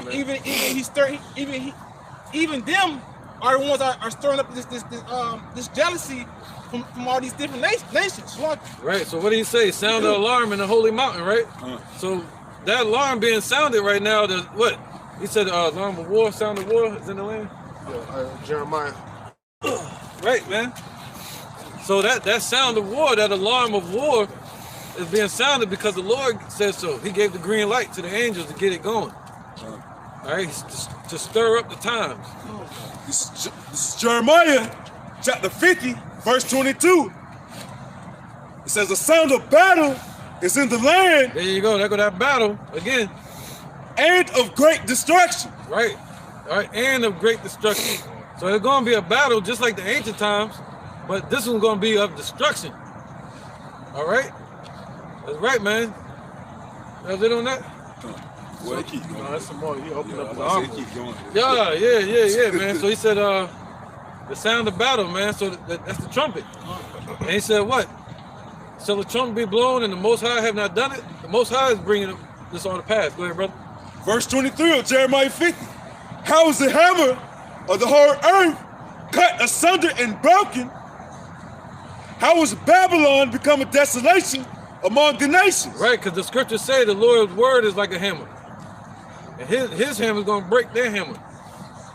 All right, Babylon. And what does Babylon mean? Confusion and lies. So the Lord is going to break this place and destroy it. It's being broken up. Go ahead and cut asunder. And cut off, basically. Verse 24. I have laid a snare for thee. Yeah, come. We read this already, but still. All right, the Lord has laid the snare. We can go right back to it. The Lord laid the snare, that missile, that Icbm'S, something called an intercontinental ballistic missile, and the splitting of the atoms. Go ahead. It says, I have laid a snare for thee, and thou art also taken, O Babylon. Thou was not aware, thou art found and also go, because thou hast striven against the Lord, Yahweh Ba'Shem Yahushua. Right, so they're not aware. That's why the Lord said they should be trembling right now, but they're not aware. You see that? So they laying a snare, digging a damn grave, and it's really for themselves. You know what I'm saying? It's like that shit. It was like Ebenezer Scrooge. Remember that shit? He went up to it as a grave, and there was his name on it. Go ahead. Go ahead. It says, verse 25 of Jeremiah 50. The Lord hath opened his armory and have brought forth the weapons of his indignation. That's right, man. The Lord has brought forth the weapons of his indignation. That's the snare for Esau, the Caucasian race, and these heathens and 2/3 of our people. The Lord has brought it forth. meaning manifested it. All right, the weapons of his armory. Wow, man, his armory. So all these weapons upon this earth are from the Lord's armory. It says, for this is the word of the Lord Yahweh Bashem Yahushua, God of hosts, in the land of the Chaldeans. That's it, man. So the land of the Chaldeans, that represents what? The land of this business. The land of traffic, America. All right? Who's up? Go ahead, brother. This Revelation chapter 18 and verse 5. For her sins have reached unto heaven, and Yahweh Bashem Yahushua have remembered her iniquities. Reward her even as she rewarded you, and double unto her, double according to her works. And the cup which she hath filled to her double. How much she hath glorified herself and lived deliciously, so much torment and sorrow give her. For she saith in her heart, I sit a queen, and am no widow, and shall see no sorrow. Therefore shall her plagues come in one day, death and mourning and famine, and she shall be utterly burnt with fire, for strong is the Lord, Yahweh Yahushua, who judgeth her. Death, mourning, and famine. Death, mourning, and famine. So the Lord ain't playing, man. They got us with the physical sword. The Lord gonna get them with the spiritual sword. They got us with the little sword. The Lord gonna get them with the big sword. All right, double unto them. They had us in slavery for over 500 years. You got idiots that say 400, but that's neither here nor there. Still in slavery. We still here and shit. So, more than 500 years. So Esau going into slavery for 1,000. Double unto them than what they did to us. All right? So once the missiles hit, that's the beginning of their judgment. That's their downfall. That's Esau, Lucifer, falling like lightning to the earth. All right? Let's keep going. That was it on that right here. Chaldeans, land of the Chaldeans? Yeah. Back Joel. Chapter 2. Yeah, come. This is Joel chapter 2, verse 2. It says, a day of darkness and of gloominess, a day of clouds and of thick darkness. As the morning spread upon the mountains, a great people and a strong, there have not been ever the like, neither shall be any more after it. Right, so you're talking about those missiles, all right? An army of AI technology, of missiles that can travel around the whole earth over and over again until it hits its target. Missiles that can shoot by a nation like right now, and nobody have an idea that it even happened. Missiles that can shoot from one end of the earth and go kilometers in a matter of minutes. You know? Supersonic missiles that go faster than damn sound, speed of sound, right? That's crazy, man. That's what the Lord gave to these nations to give themselves a swift destruction. He said they're gonna burn with fervent heat. What's that? That's that nuclear fallout, radiation. It's going to be destroyed in 1 hour. Right. They said gonna burn. Eyes gonna burn in their head. Yeah. Go ahead, brother. All right, this is the book of Zechariah, chapter 14, and verse 12. And this shall be the plague wherewith the Lord shall smite all the people that have fought against Jerusalem. Right. Their flesh shall consume away while they stand upon their feet, and their eyes shall consume away in their holes. Right. What's that? An atom? That's an atom bomb. All right. And what happened in World War II? They split the atom. When they split it apart, that caused an explosion that's enough to destroy a whole city. And that left out what? Radiation. And it burned people upon their feet. And the first thing that burned away and melted was the organs. Soft tissue. Soft tissue and stuff, yeah. The skin, the tissue, the tongue, the eyes, the organs inside. It was so bright that they could see the bones in somebody's body like an X-ray. But that's what it sent out. It sent out X-ray. And if you was far enough away from it to not feel its, if you were far enough away from it to not feel its effects, but you looked at it, you'll go blind. They'll go blind. That's right, and it burned their shadows into the ground. That was the Lord doing that. It showed proof that they were standing upon their feet, and they burned upon their feet. All right. So he said, yeah, if you look back, you're gonna be salt, a salt pillar, just like Lot's wife, standing upon your feet, charred, crisp. All right. Go ahead, Joel. I think you still got one. And their tongue shall consume away in their mouth. There you go. So that's prophecy, man. World War I already happened. World War II already happened. Now we just gotta wait for that number 3, Quattro, right? Third time the charm. Uno, dos, Digo, tres. 3. Digo, 4. All right. 3 of them. 3. Go ahead, read that. And it's Joel, chapter 2, verse 3. It says, a fire devoureth before them, and behind them a flame burneth. Right, so these missiles, that's why they say the power is in their mouth. And they're going to shoot out fire. That's the warheads. You know, so their power is in their mouth, and behind them what? It says, a fire devoureth before them, and behind them a flame burneth. Right, and behind them. Come on, man, that's clearly a missile. You know, they travel with nuclear energy, nuclear fire shooting from the back of it. That can carry it and catapult it, and then they decouple the warhead, and the warheads fall down to the ground and blow up everything. Go ahead, what it's gonna do? It says, the land is as the Garden of Eden before them. Right, you seen a video of a demonstration from Russia showing Florida. Like a garden before it, right? The floral garden, America. Go ahead. It says, the land is as the Garden of Eden before them, and behind them a desolate wilderness. That's right, man. Yea, and nothing shall escape them. That's right, a desert. That word wilderness just means desert. So behind them, it's gonna be the turning of the page. You know, you got all these damn tricks you can do with the apps and shit. They be like, boom, that shit just changed. That's what the Lord gonna do to this place. One minute they're gonna be looking, it's all beautiful, everybody partying. You know, snap his finger. Next thing you know, it's done. You know, this shit gonna look like hell itself.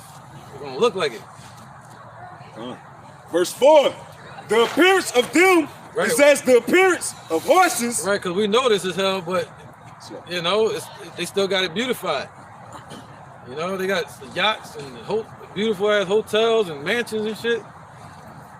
You know, people partying and celebrating, marrying and giving in marriage. But yeah, man, so the Lord gonna take the mask off this place. He's gonna pull up the skirt on this place.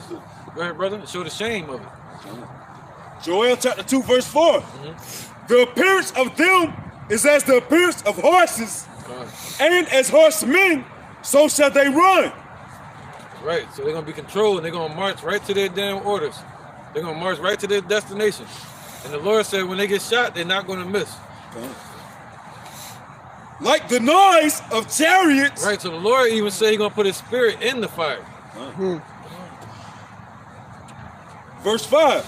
Like the noise of chariots on the tops of mountains, so shall they leap.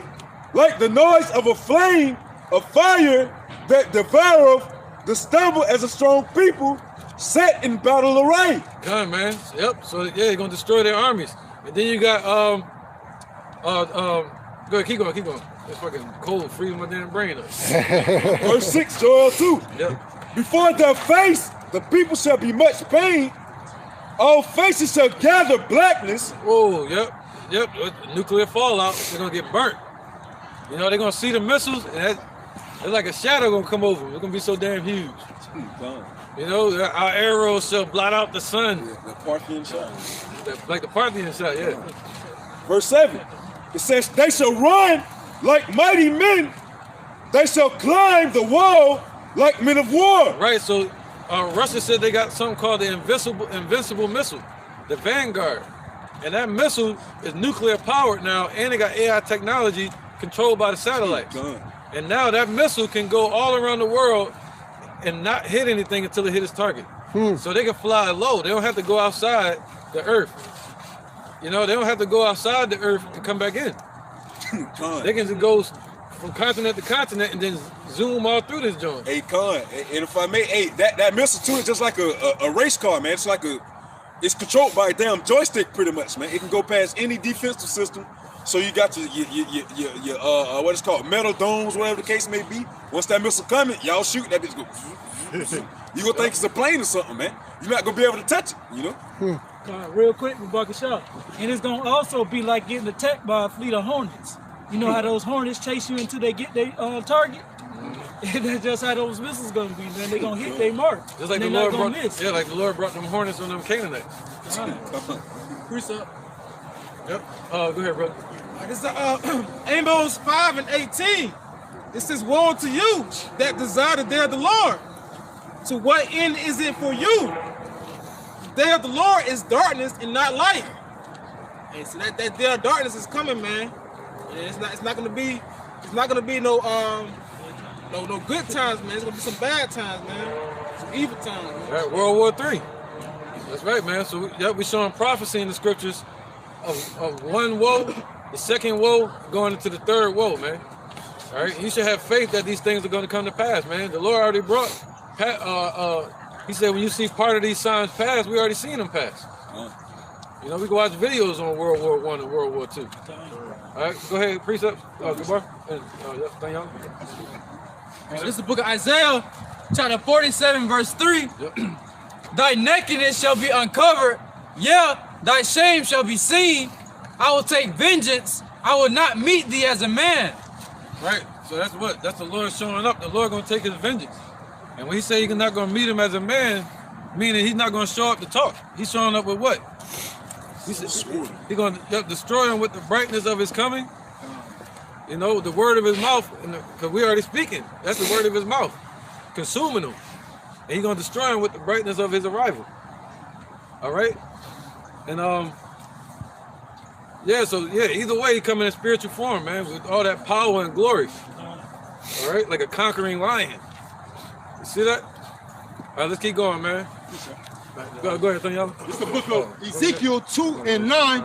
And when I looked, behold, a hand was sent unto me, and lo, a roll of a book was therein.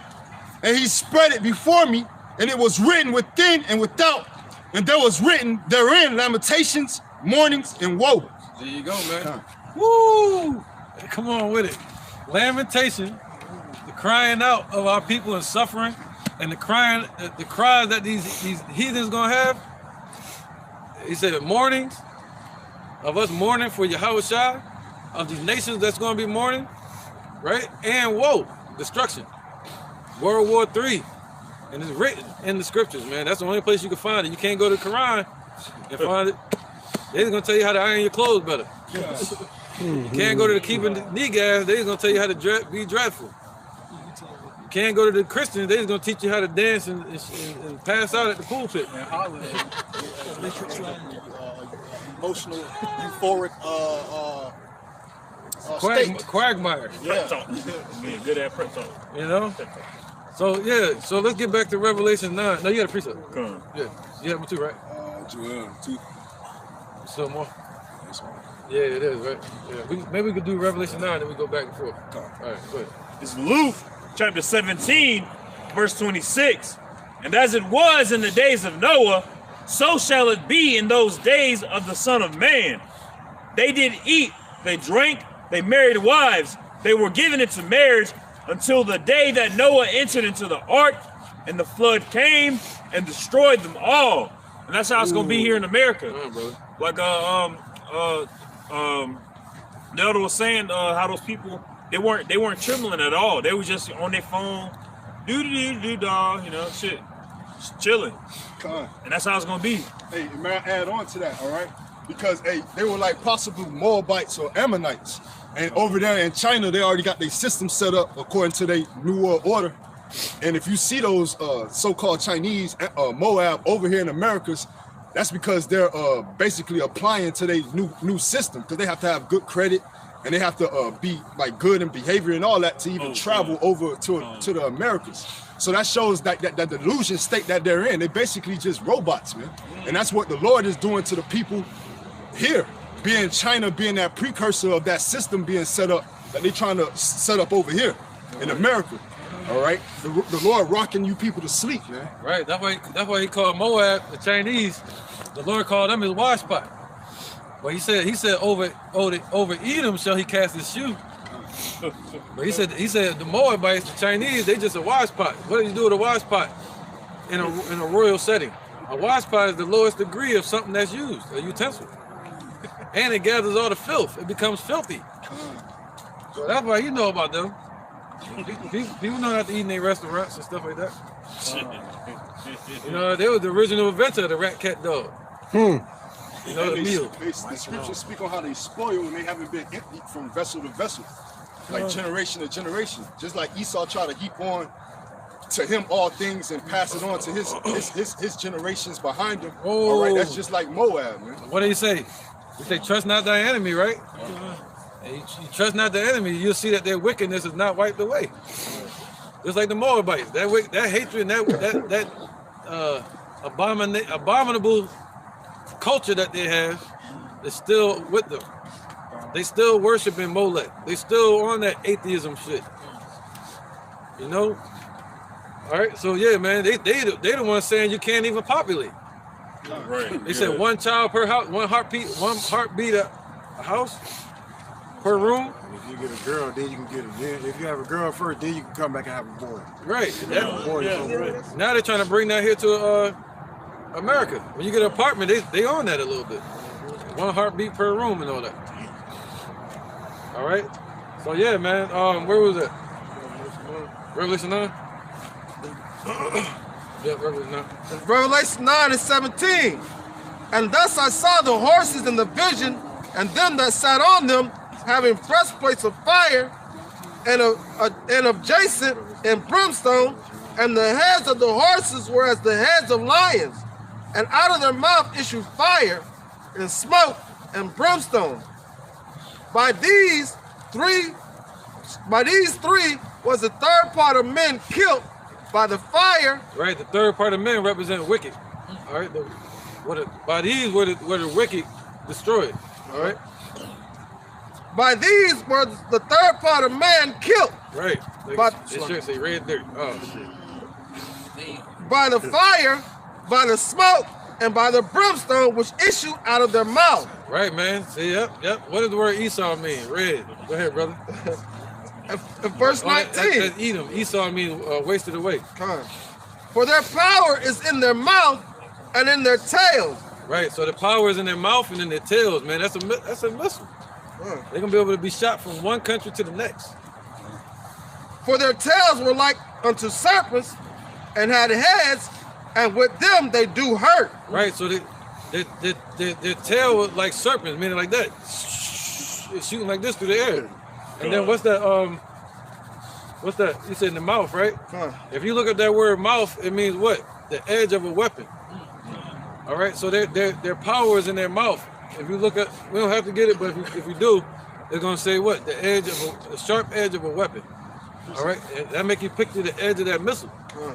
Missile, nuclear warhead. Go ahead, brother. This Revelations 8 and verse 10. And the third angel sounded, and there fell a great star from heaven, burning as it were a lamp, and it fell upon the third part of the rivers, and upon the fountains of waters.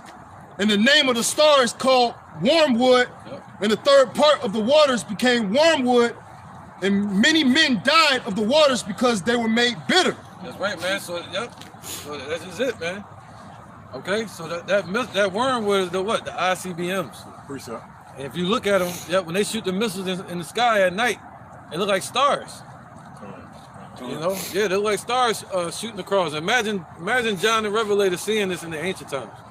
Never saw a plane before, never even heard of it, none of that. All right, he saw these things flying in the sky, coming down on the earth, and just destroying shit and shaking the earth. What's that? The earth shall reel to and fro. Go ahead, brother. This is the book of Revelations, chapter 6 and verse 13. And the stars of heaven fell into the earth, even as a fig tree casting her untimely figs when she is shaken of a mighty wind. And the heaven departed as a scroll when it is rolled together, and every mountain and island removed out of their places. And the kings of the earth and the great man, and the rich man, and the chief captains, and the mighty man, and every bondman, and every free man hid themselves in the dens of the rocks and in the mountains, and said unto the mountains and the rocks, fall on us and hide us from the face of him that sitteth on the throne and the wrath of the Lamb. There you go, man. See, that's clear. All right, so yep. Can you go back a little bit? I just want to hear one part. Hey, catch it. The stars of heaven. Right, so there you go. They're gonna fall. Those missiles not gonna be just one. The brother just read it, and it said wormwood, a star. But the brother Barak just read it as well, and it said many of them, like figs on a tree. See that? So it's gonna be a bunch of them. You look at a fig tree, you can't count on the figs on it. But the Lord, John the Revelator said he heard the number. They told him the number, man. And there's 200 million. 200 million of them. All right. So yeah, man, all the way from World War I, this we done went into what? World War II, and now we're gonna kind of transition the rest of the scripture into World War III. You got a precept? You got something? No, you done, right? I got a precept. To and fro, real to and fro. Yeah. It ain't Isaiah, but it's okay. This Joel chapter 2, verse 10. It says, the earth shall quake before them, and the heavens shall tremble. The sun and the moon shall be dark, and the stars shall withdraw their shining. Right, man. So the earth, the heavens shall tremble before them, man. What's that? The elements gonna melt. All right, with fervent heat. And he said the earth going what? Shake? Man, that's the earth reeling to and fro. Somebody got that? This is Isaiah 24 and 20. The earth shall reel to and fro. All right, man. Like a drunkard. Right, and the Most High got the earth fixed in a place, man. He got it perfectly set in the Shemayim. But he gonna allow the earth to be shook one good time. It's gonna ring the bells at this place. Go ahead. This is, and shall be removed like a cottage, and the transgression thereof shall be heavy upon it, and it shall fall and not rise again. Right, so that's talking about who? Esau. All right, in their kingdom. New heaven and the new earth. The Lord gonna rise terribly to shake the heavens and the earth. All right, to destroy Esau's rulership. And they shall never rise again. We don't even, saying it don't even, it's like, yeah, never rise again. Never. All right? We can't imagine that. A nation of people just never existing on this earth. I got a couple other nations I can think about that should be wiped out.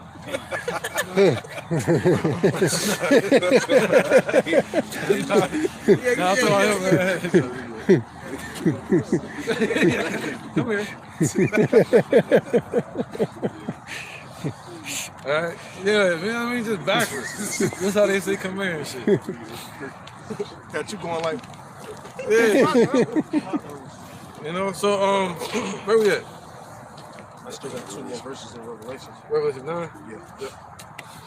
All right. We're gonna go into 10 too, probably. All right, Revelation 9 and 20. Right, because 10 is beautiful too, man. Because you go from Revelation 9, it breaks down Revelation World War I and World War II. And then you go into Revelation 10, it's like an intermission. The intro to World War III. It's like it happens in heaven first. The ceremony. And then it happens in World War III upon the earth. All right? All right, Revelation 9 and 20. And the rest of the men which were not killed by these plagues, yet repented not of the works of their hands, that they should not worship devils and idols, and of gold and silver, and brass and stone, and of wood, which neither can see, nor hear, nor walk. Right, that's talking about who? Our forefathers. You know, our great-grandparents and all them. They were still being wicked. After World War I and World War II, that's why I set up a couple verses. What does it say right here? Verse 12. All right. Revelation 9 and 12. One woe is past, and behold, there come 2 more woes hereafter. There you go. So after those, the First World War and Second World War, you still have people that were still caught in their wickedness, man. All right, now idolatry. Now the Lord has what? He has woken up their children. Sent Icbm'S during the time of the 1960s. all right, after World War II, to return the hearts of the children to the fathers and the hearts of the fathers to the children. All right? So that was set up for Elijah to do. Now, you want to finish? You want to bring that up? Joel 2? Yeah. You want to get to which one? Huh? You want to pick up where I left off of? Yeah, why not? I'm going to go there too with you just to see. This is Joel chapter 2, verse 7. It says, they shall run like mighty men. They shall climb the wall like men of war. And they shall march every one on his way. And they shall not break their ranks. Right, they're going to be like men of war dodging. Because America got the missile defenses. So they're going to be shooting right past them. You know, going around their missile defenses, man. All right. And they got the little decoys that go off. Flares that the missile's going to hit. If I may add on, hey, you can see like the missile, it's called the Iron Dome. There we go. The missile defense system that Israel has, man. Yeah. Hey, it's none effect, man. Hey, so with that being said, you still got missiles you still got bombs and shit that be hitting it over there, man. You know, you see it's like a big machine gun. That's not gonna suffice in that day. We got the Avant-Garde, the goddamn Satan 1, Satan 2 coming over here, man. These are nuclear missiles. Those are short-range missiles, man. You know, that's only making little detonations to mess up half this field, man. Hey, we talking about stuff that's gonna level a state, level a West Coast, the East Coast, the whole U.S., man. You know, so what can stop that, man? Right. Verse 8, Joel chapter 2. It says, neither shall one thrust another, they shall walk every one in his path, and when they fall upon the sword, they shall not be wounded. There you go. Yep, hey, there you go, man. The proof in the pudding, man. So, hey, when you defensive system, even if they do touch them, man, it's going to be a none effect. They're still going to hit their target, man. Why? Because, hey, the spirit of the Lord is going to be in those missiles, you know. So, hey, they're going to be impregnable, unstoppable, invincible. Come on, like Russia said. Come on. Right, man. He said the invincible missiles. Who would have thought they'd make something like that? That took what they call it, deterrence. And after World War II, America was established through the European Union as a deterrent to Russia. And and America having those missiles was definitely a deterrent. Yep. Now, what was a deterrent from America invading Russia was that Russia had missiles, Icbm'S, during 1950. They started testing them during 1955. Now, in these times, you have the new arms race going on, where Russia has surpassed America, and they've beaten their plowshares into swords. And they've said now that the weak are saying they're strong, like Iran and such. And now they've surpassed America in technology and weapons advancements. All right, so now they've taken the lead in this arms race. Okay, so now America has no deterrent to stop Russia or China. Only thing they got is what? NATO. And NATO is trash. That's like a Japanese league playing against a dream team. If I may add on, matter of fact, just like in Russia, they released the Avant-Garde, I want to say either 2018 or 2019, and then America's first ICBM intercontinental ballistic missile wasn't going into production until 2020, man, mid-2020. Right. You know, so it shows you how far behind they are, man, you know? Yep, and the new advancements that they have, what they call them, hypersonic? Gone. They said America's not going to have that until 2024. Gone. Like, you 4 years behind, man? Hey, what the Avant-Garde is, a hypersonic missile. That's the word I was looking for. Also, if I may add on with those jets that Russia got, those new jets that can go 5,000 feet higher than a F-35, and they can take off at a slant, you know what I'm saying? They dropped those like last year. Yep. Then they can turn around in mid-air. Man, they're the ones the chariots gonna have fun with. They ain't gonna have fun with America. They're gonna be yawning. Yeah, they're gonna have fun with China and Russia, man, with their technology, destroying them. You know. We done with that one, right? All right, let's get back to that. Oh, somebody want to take off on Revelation 10?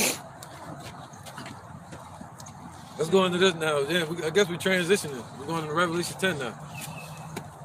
Maybe we should stop it. Take time, Pastor. Take time. Take time. Verse 1.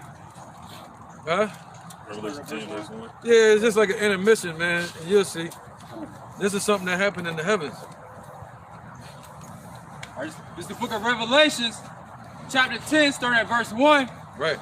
And I saw another mighty angel come down from heaven, clothed with a cloud, and a rainbow was upon his head. And his face was as it were the sun, and his feet as pillars of fire. Right, so what is that talking about? That's talking about an angel that was inside of a chariot. And that word pillars just means the floor. All right, and it looked like fire. So what's that? That's the cloud by day, fire by night. And there was an angel in that chariot, just like it speaks of in Ezekiel. All right, go ahead, brother. So yeah, he like a rainbow around it. It looked like a rainbow. And he had in his hand a little book open, and he sat his right foot upon the sea and his left foot on the earth. Right, what's that little book? That's the scroll, that's the scriptures. All right, that was the roll of the book. All right, go ahead, brother. And cried with a loud voice as when a lion roared. And when he had cried, 7 thunders uttered their voices. And when the 7 thunders had uttered their voices, I was about to write. Right, see that? He was about to write it. When he heard these angels talking, so it's still stuff that we haven't even heard yet. It's some stuff that we, see the scriptures say, we say we get an unction. Somebody know what that's at? We got an unction. Unction of the Lord. We'll get that real quick. Whoever get it first.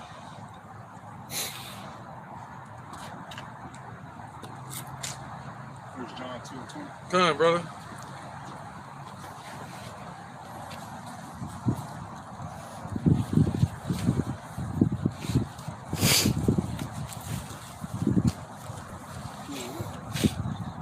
All right, he get it. No, who got it?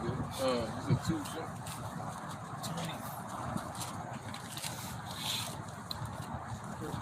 All right, whoever get it first.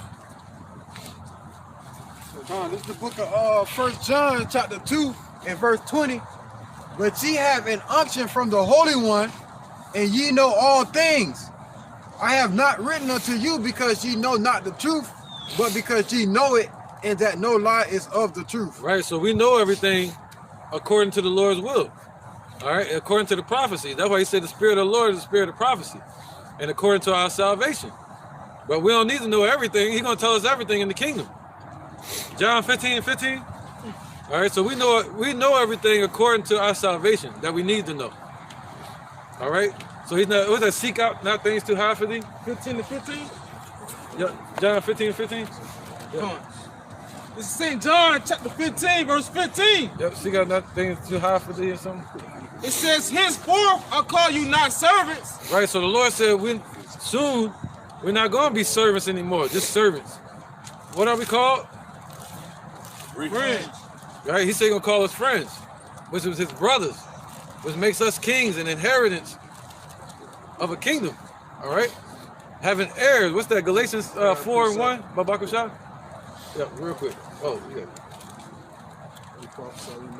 It's Galatians chapter 4 and verse 1. Now I say that the heirs, as long as he is a child, differ nothing from a servant, though he be Lord of all. See that? All right, so we were children. Under the law, we were just servants, right? Go ahead. Now we're children. We're brothers to the Lord again. All right? Well, Yahweh is our father again. Go ahead. But is under tutors and governors until the time appointed of the Father. There you go, man. All right. Yep, come on with it. This is the book of Sirach, chapter 3 and verse 21. Seek not out things that are too hard for thee, neither search the things that are above thy strength. That's right, man. All right, so, yeah, that's right. Yep, so we're not supposed to seek out things that are above our strength. So there's still some things that we don't know yet. All right, but the operations of the heavens, how we got here, the Lord told us that in the scriptures. The operations of the body and the atomic makeup of the body or whatever. Go ahead. This is 1 Corinthians 13 and 9. For we know in part and we prophesy in part. But when that which is perfect is come, then that which is in part shall be done away. There you go. Come man, Kyle like how about Shimon Shai? We're gonna know everything. All right. Right now we know what we need to know. All right, for salvation, man, and that still makes us special, like Apostle Gabar video was talking about. You know. All right, go ahead. Somebody got where we was at? Revelation. All right, back at Revelations, chapter 10 and verse 3, and cried with a loud voice, as when a lion roared. And when he had cried, 7 thunders uttered their voices. And when the 7 thunders had uttered their voices, I was about to write, and I heard a voice from heaven saying unto me, seal up those things which the 7 thunders uttered, and write them not. That's right, man. So don't write them, you know. He was supposed to keep them secret. Acts 2 and 28.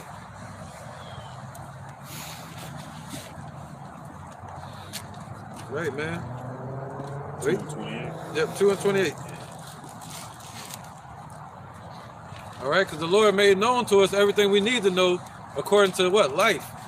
According to salvation. Go ahead, brother. It's the book of Acts, chapter 2 and verse 28. Woo! Thou hast made known to me the ways of life. Thou shalt make me full of joy with thy countenance. Woo! Ain't that something? So the Lord is going to lead us all the way to him. The Lord is going to lead us all the way to his feet. You know? So he promised us that. He's going to make us joyful with his countenance when we're able to see him, man. All right? Because you don't want to be found of him in shame when he shows up. So he blessed us to be able to be found of him in life. His name to be written in the book of life. So he showed us everything according to that. All right? To get us there. In the kingdom, he's gonna tell us about everything. Every animal, every spirit, every reason, you know? He gonna give us endless wisdom. Somebody got precept down there? Go ahead, brother. I thought I heard somebody say it. And this is the book of 1 John, chapter 2 and verse 25. And this is the promise that he hath promised us, even eternal life. These things have I written unto you concerning them that seduce you. But the anointing which ye have received of him abideth in you. And ye need not that any man teach you, but as the same anointing teacheth you of all things, and is truth, and is no lie, and even as it have taught you, ye shall abide in him. There you go, man. That's talking about the foundation. We don't need anybody out here in this world to bring nothing new, no new doctrine, nothing new that he can build upon the foundation. All right, everything's already written, basically. We're supposed to follow this. You know, you're gonna have teachers, but they're gonna teach you from this. All right, we don't need to be taught man's wisdom. You see that? All right. Anything I missed on that point? I feel like I missed a point on that. Got one more verse. Okay. Verse 28, and now little children abide in him, that when he shall appear, we shall have confidence and not be ashamed before him at his coming. Come, brother. The confidence point. There you go. That's your part, man. Because, yeah, the Lord going to lead us unto life. All right? So he said, yeah, some things we're going to know about, some things we're not going to know about. But the things we do know, it pertains to our salvation. Precept. All right? And being confident, being faithful. When Yahweh shows up, he said, shall I find faith on earth? You know? Go ahead, bro. This is the Wisdom of Solomon, chapter 7, verse 21. And all such things as are either secret or manifest, them I know, for wisdom which is the worker of all things taught me. For in her is an understanding spirit, holy one, manifold, subtle, lively, clear, undefiled, plain, not subject to hurt, loving, the thing that is good, quick, which cannot be letted, ready to do good. So come, man, just like the elder was saying, man, hey, those things that are manifest to us, those things that we know, are what's given to us to know for salvation, man. You know what I'm saying? So with wisdom, hey, it teaches things that, boy, it's cool. It teaches the things that are ready to do good, which is get out here and present our bodies as a living sacrifice, man. which is another thing. Hey, be instant in season and out of season, you know? Hey, shit, because it's cold as hell out here, man. We show faith that we have in the Lord, Yahweh Bashem Yahweh Shai. We show us faith that we have in these scriptures, man. You know? That's right, man. And it's not being overly righteous, you know? We come prepared, man. We bring garlic and herbs and stuff out here for us. And tea, you know what I mean? Plus, this is but a little thing when it comes to the kingdom. Yeah, that's right. Light affliction. This is a light affliction, man. Okay? Just a little cold. Compared to the reward that we're fighting for. All right. That's right. So let's keep going with Revelation 10, and we'll end it on this. It's back at the book of Revelations, chapter 10, verse 5. And the angel which I saw stand upon the sea and upon the earth lifted up his hand to heaven and swear by him that liveth forever and ever, who created heaven and the things that therein are. Right. So who you think that is? Let's go to Daniel chapter 12, I think it is. All right, this is when Daniel was about to transition into the spirit realm. If you understand Daniel, You said 10? I think it's Daniel. I said 12, didn't I? Ain't no 12, is it? All right. Make it up for Daniel chapter 10. Daniel 42. Daniel 12. Where it says the angels standing on the water. Oh, I'm trying to get to it. 1 second, my bad, man. You saw the angel. Bank of the river. Yeah, you see it? Yeah. Where is that? 12 and 4. All right, 12 and 4. This is Daniel chapter 12, verse 4. No, that's 11 and 4, right? No, 12 and 4. Okay. Daniel chapter 12, verse 4. Right, this matches up with Revelation, man. He told him to seal up the book. Check this out. But thou, O Daniel, shut up the words and seal the book even to the time of the end. Right, so who broke the seals? Yahushua. All right, Yahushua broke the seals. The Lord used Daniel to seal up the book, but Yahushua was able to open the seals and reveal them to us. Many shall run to and fro, and knowledge shall be increased. Then I, Daniel, looked, and behold, there stood two. Oh, wait. So many shall run to and fro, and knowledge shall be increased. And this is the time where the knowledge is being increased, and many run to and fro with planes, ships, right? Knowledge is increased through the internet.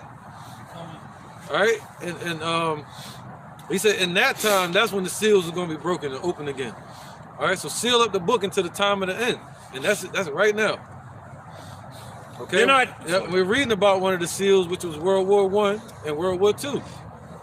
Go ahead, good brother. Then I, Daniel, looked, and behold, there stood two, the one on this side of the bank of the river, and the other on that side of the bank of the river. That's right. And one said to the man clothed in linen, which was upon the waters of the river. Right, so it was an angel on this side, and there was an angel on that side standing there on the river, and there was another angel standing on walking on water. Who that sound like? Yahushua. All right, and it's going to show proof that that's Yahushua right there that came to visit Daniel. Because you can go to Daniel chapter 10. 10 and 5, I think. Okay, you want to get it now? Yep, maybe 4. All right, this is the book of Daniel, chapter 10, verse 5. Yep. Then I lift up my eyes and looked, and behold, a certain man clothed in linen, whose loins were girded with fine gold of Uphaz. His body also was like the beryl. Right, so he had a green garment, all right, sapphire garment. That matches up with Revelations chapter 1 and 13. All right, the Son of Man, Yahushua. In his face as the appearance of lightning. Right, because the scriptures say wisdom causeth a man's face to shine. And he wasn't even in his physical body yet. He was in the spiritual form right here. The same way he came to Moses and Abraham. All right, as an angel. In his eyes as lamps of fire. Right, man, this Yahushua, man, he was back then. Because he basically came from the right hand of the Father. Now he's going back to the right hand of the Father as he is now. And he's going to be exalted. Now he's already exalted. Go ahead. In his arms, in his feet, like in color to polished brass, That's right. and the voice of his words like the voice of a multitude. Right, so that's Yahushua that came to visit Daniel right before Daniel transitioned into the spirit realm. All right, and we're going to show proof that Daniel 12 speaks about Daniel going into the spirit realm after that. So you going to bring your precept up? You want to wait a little bit? Okay. Go ahead, Daniel. 12. Verse Daniel 12 and 7. Yep. And I heard the man clothed in linen, which was upon the waters, which was upon the waters of the river. Right, the same one from Daniel 10, 5, and 6. It's the same one in Daniel 12. Go ahead. When he held up his right hand and his left hand unto heaven. Right, he held up both hands unto heaven. So that's not talking about Yahweh right there. That's talking about who? Yahushua. He held them up to heaven for what? Go ahead. And swear by him that liveth forever. So what? That's Yahushua. He was able to swear by him that liveth forever. Go ahead. Swear by him that liveth forever, that it shall be for a times and in half, and when he shall have accomplished to scatter the power of the holy people, all these things shall be finished. There you go. So the Lord accomplished that in 70 AD. All right, where he anointed the most holy through Yahushua. Okay, that goes with Daniel chapter 9 and 24. From the time of our downfall at 586, all the way up until 70 AD. All right, and the Lord has truly scattered us. He scattered us during the time of Babylon, but we still knew who we were. Now he scattered us around the four corners of the earth through Esau. All right, he scattered the holy people. That's talking about Yahushua. He accomplished it. And now he said he scattered us. Now he's going to bring us back. All right. That was in on that. Yeah, keep going. All right. Verse 8. And I heard, but I understood not. Then said I. So he heard and he understood not. He didn't understand unless the Lord gave him understanding. Go ahead. Oh my Lord, what shall be the end of these things? And he said, go thy way, Daniel, for the words are closed up and sealed to the end of the time. Right, Daniel was about to die at that point, right? I think he transitioned into the heavens around 537 or 536 BC. He was able to see the altar get built after Cyrus the Great told us to come back in 538. All right, come back to Babylon. To Jerusalem from Babylon. Go ahead. So Daniel lived that long. He lived 2 trimesters, man. He was able to see our captivity and under the Babylonians, the Assyrians, and also to see us go under Cyrus the Great. All right. Verse 10 of chapter 12 of Daniel. Many shall be purified and made white and tried. Right, so now we're being purified through the Lord's word, all right, through his scriptures, and made white. But the wicked shall do wickedly. Right, and we're going to be tried. Come. And the trial is here. The trial is at the door. But the wicked shall do wickedly. Right, so the wicked are going to be wicked, but the righteous that walk with Yahushua, that were on the right hand of the Father, with Yahushua, now we're going to go back to that, our original seat, but we're going to be glorified. All right? And he said, what? And none of the wicked shall understand, but the what? Yeah, I'm going to stop you a lot. Come on. So none of the wicked shall understand, man. All right? You see that? So if they can't get it, they can't understand this, because they part of that wicked that's set up to be destroyed. And to feel the flames of the fire, man, the nuclear fire. Go ahead, brother. But the wise shall understand. All right, the wise, man. All right, go ahead. And from the time that the daily sacrifice shall be taken away, the abomination that maketh desolate set up, there shall be 1,290 days. Blessed is he that waited. Right, that's talking about who? That's talking about 70 AD. Titus and Vespasian. All right, that was called the Battle of the Jewish-Roman Wars. You know, it went from I think 66 AD all the way to 73 AD. Go ahead. Blessed is he that waiteth and cometh to the 1,305 and 30 days. Right, that'd be like 75 AD. All right, that's when they started pushing that peace treaty again with Jerusalem. The Roman Empire, they let up off us a little bit. Okay? And people were able to live with some type of dignity. You know? They started trying to create peace in the Roman Empire. You know, it wasn't about us, but they wanted to kind of quench all the wars. Verse 13. So that's why the Lord told us to flee to the Judean hills. All right? But then you still had idiots that went the opposite direction, and they went to Masada. And they wound up having to do a suicide pact. And guess what their name was? Sakari. Ain't that something? They ran to Masada, which is in the opposite direction, something that Herod built. But the Lord told us, he said, yo, flee to the Judean hills, go this way. And through that way, we're gonna have, the Lord had people that would take care of us. He said the earth helped the woman. All right, so we have people in Egypt and all these different places that took us in and helped us. And also, it's going to be the same time in these times too, man. You got Nate the Snake saying, "Hey, shit, let's go to the wilderness." When it tells you that Esau made the whole world the wilderness, man. And also in the book of Revelation, it tells you, "Hey, it says the Lord is not in the wilderness. If it's not the wilderness, it's the word desert." You know what I'm saying? So basically, hey, to let you know that the Lord Yahweh Bashim Yahushua is not in the wilderness, man.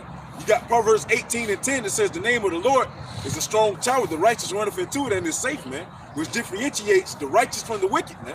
Right. The righteous from the unrighteous. So what the righteous is going to do, we're going to run and call upon the name of the Lord, man. Into that strong tower, you know, when that destruction, that tribulation comes. Come on, brother. That's right, man. Not into the damn woods like Esau. Keep going. Let's keep going. Verse 13, last verse of chapter 12 of Daniel. Right. But go thou thy way till the end be, for thou shalt rest and stand in the light at the end of the days. Come on with it. So right there, he was telling Daniel that Daniel was about to transition into the spirit realm. All right. So Daniel died a little bit after that, and he said, "What? Read again. You're gonna stand again in the end of days." So Daniel's back here on the earth, man. You know, Danya Allah, the judge of power, judge of the Most High. That's what Danya Allah means. All right, God-like judge. All right, powerful judge. Let's get back to this now. Revelation 10. All right, it's back at the book of Revelations, chapter 10 and verse 5. And the angel which I saw stand upon the sea and upon the earth lifted up his hand to heaven and swear by him that liveth forever and ever, who created heaven and the things that therein are, and the earth, and that the things that therein are, and the sea, and the things which are therein, that there shall be time no longer. Ooh, right? The Lord can't wait no longer. I'm tired of it, man. He said that wickedness have reached into the heavens. The Lord is he tired of it now, man. All right? And that's just it. The Lord ready to deliver his people. He ready to get that praise he deserves. You know? So that's who that was, that angel that gonna come down in the chariot. All right? And swearing by him that liveth forever. It's talking about Yahushua. Go ahead, brother. But in the days of the voice of the seventh angel, when he shall begin to sound. Right. Yep, we in the time of the seventh angel, man. Right. What's that? World War III. Go ahead. The mystery of Yahweh should be finished as he have declared to his servants, the prophets. There you go. So now we in the time where the mystery is not going to be a mystery anymore.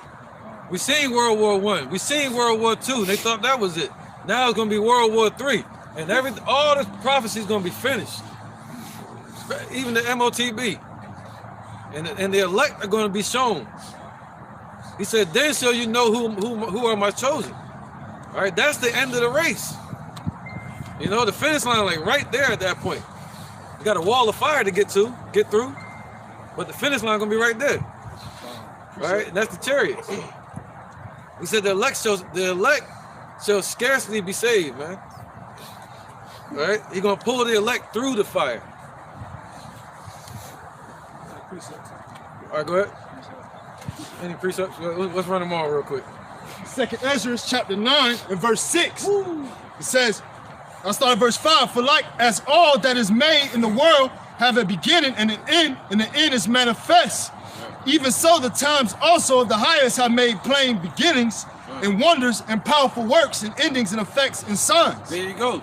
So he made the beginning of America with powerful works and wonders, you know? And now the Lord is going to destroy this place with what? Effects, special effects, spiritual power, and signs, man. All right, and cause and effect as well. Go ahead, brother. All right, this is the book of Psalms 149 and 4. Yep. It says, for the Lord taketh pleasure in his people. He will beautify the meek with salvation. Wow. It says, let the saints be What does it mean to be beautified? glorified. Glorifying us, man. All right, there you go, giving us new bodies with the laws written in our inward part, making us perfect. That's right, man. Go ahead, brother. God, it says, let the saints be joyful in glory. Let them sing aloud upon their beds. Right, the saints. The saints are the ones that's waiting for Esau to go into slavery. It says, let the high praises of Yahweh be in their mouth. That's right, man. So you're gonna be on your bed like the Prince of Zamunda. What's his name? Hakeem. And he had the woman in there. Ooh, ooh. She's like, I'll do whatever you want and shit. Whatever you like. You're gonna wake up, but you ain't gonna be waking up just being a Nigga like Eddie Murphy was being in that movie, selling out to Jake woman Eve, letting her run all over him and shit, denouncing his royal throne. We ain't gonna do that. You know, it's gonna be get down and lay down. That's what it's gonna be for the women. It ain't gonna be get down or lay down. It's gonna be get down and lay down. All right. Go ahead. So we're gonna wake up and lie upon our beds, chilling. What kind of bed it's gonna be? Who knows, man? You probably. Our mind's limited. You probably thinking about some quilt from Walmart or something. That's probably the furthest your mind can think. But yeah, like a Tempur-Pedic, it's gonna be something we can't imagine, man. The Lord got beds already for us. He got a mansion according to your heart.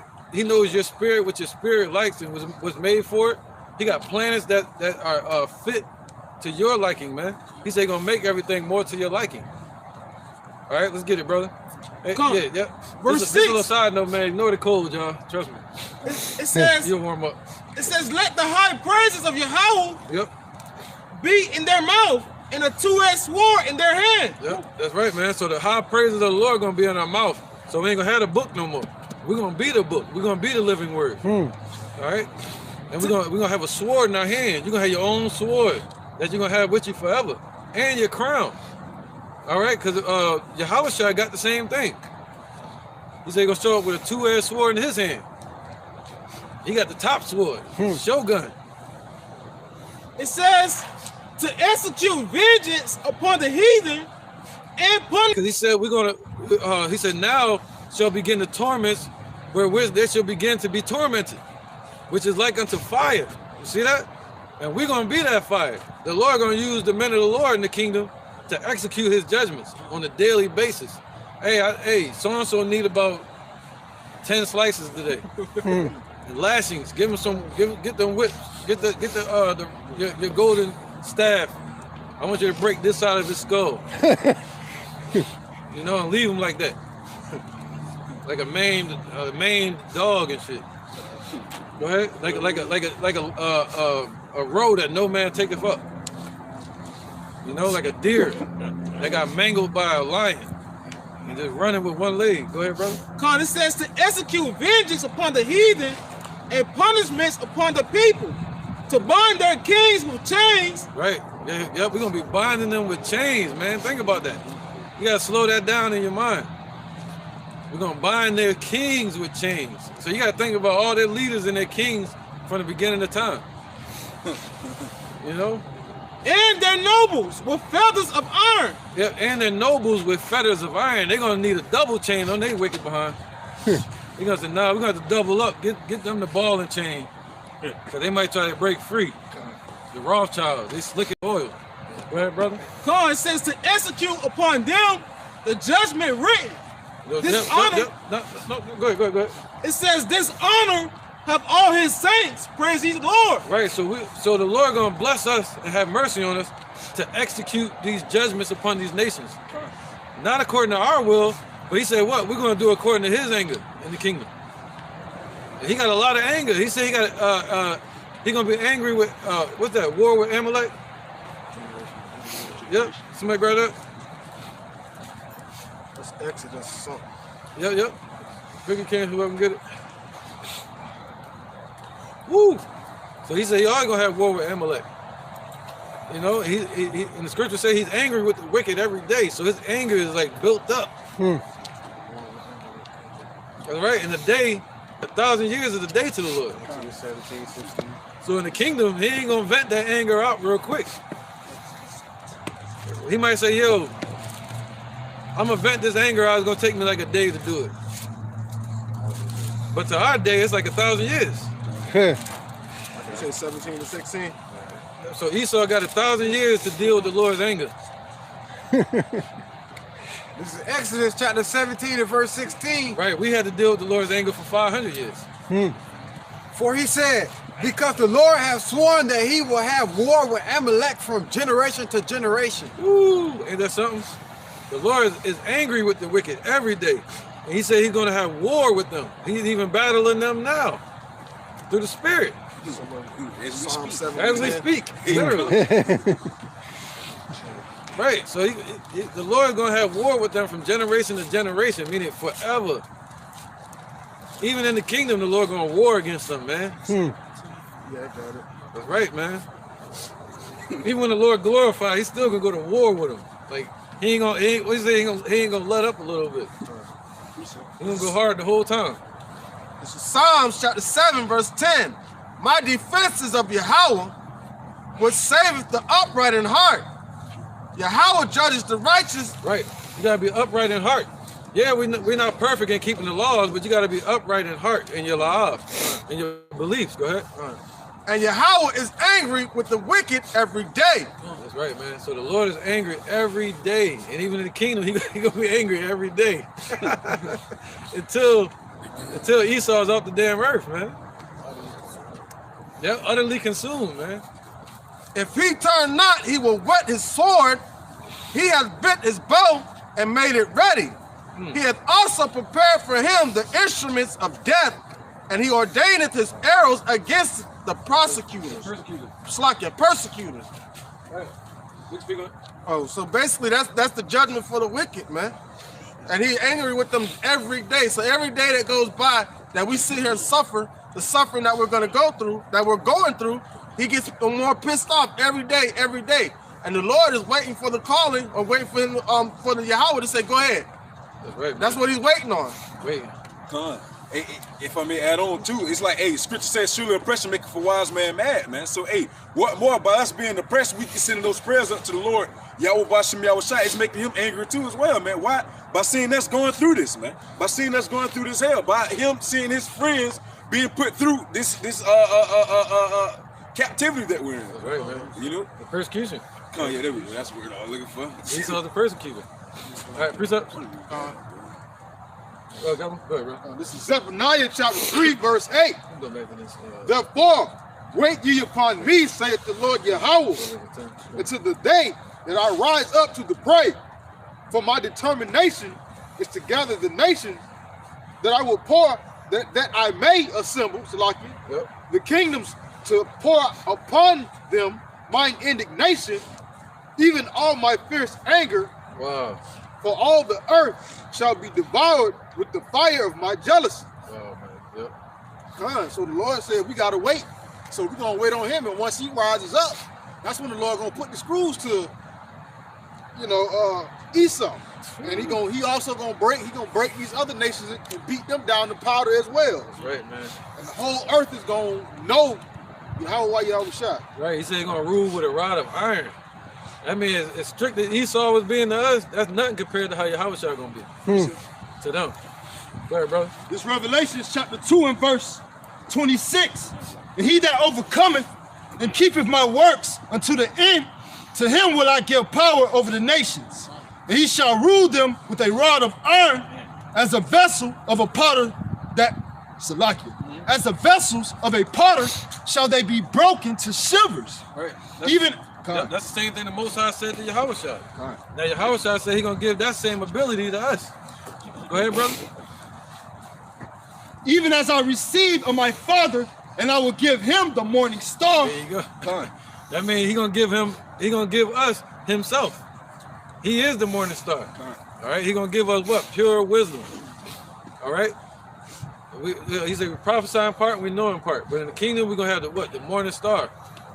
All right. And it also says when he shows up, we shall be like he is. Right, man. And what is the first thing he?